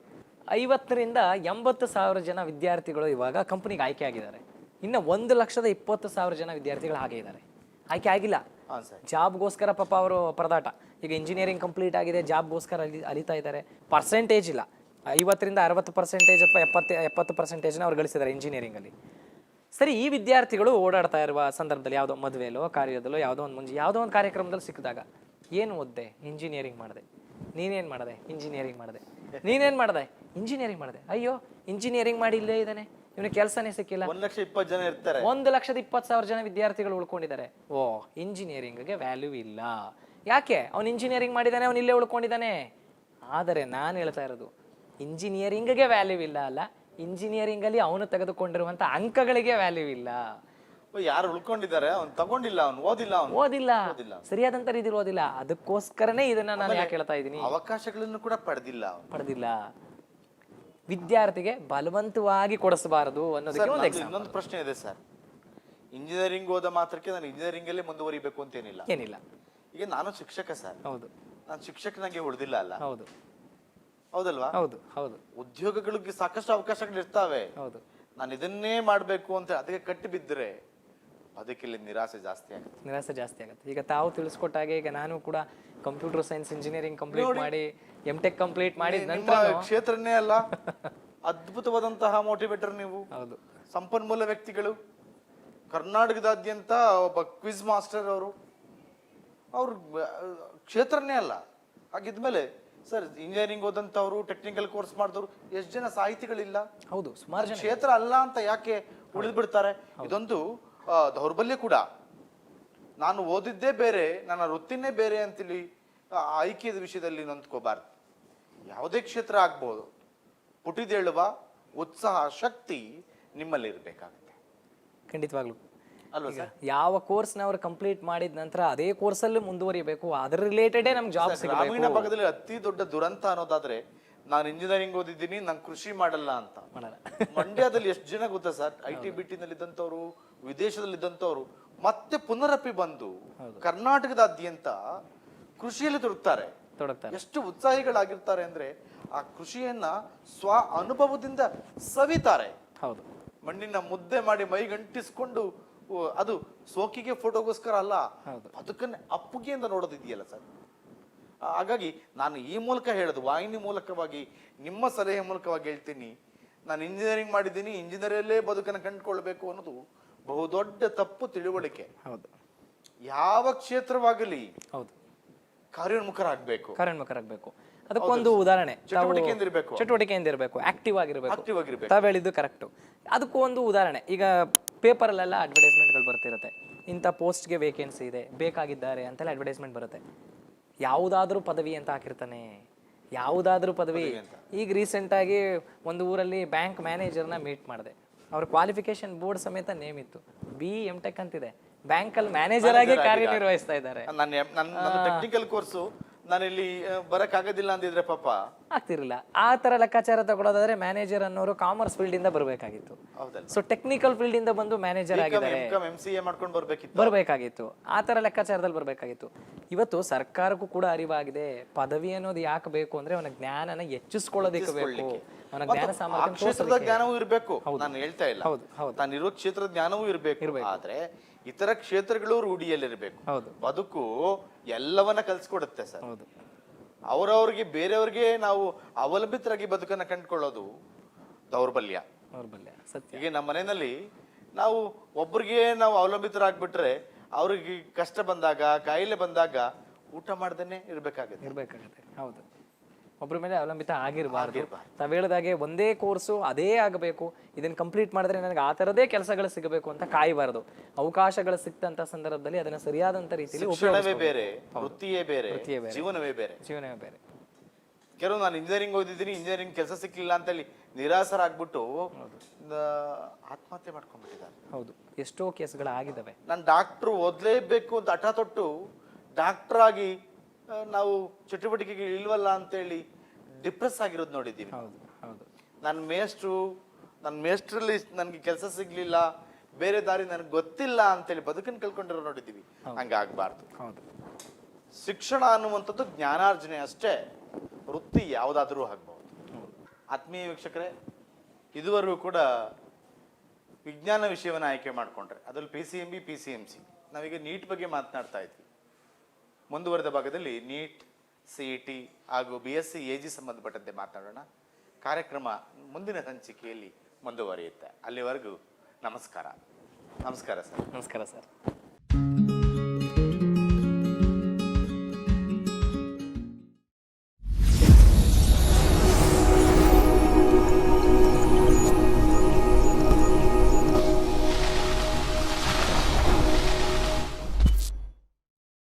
Okay.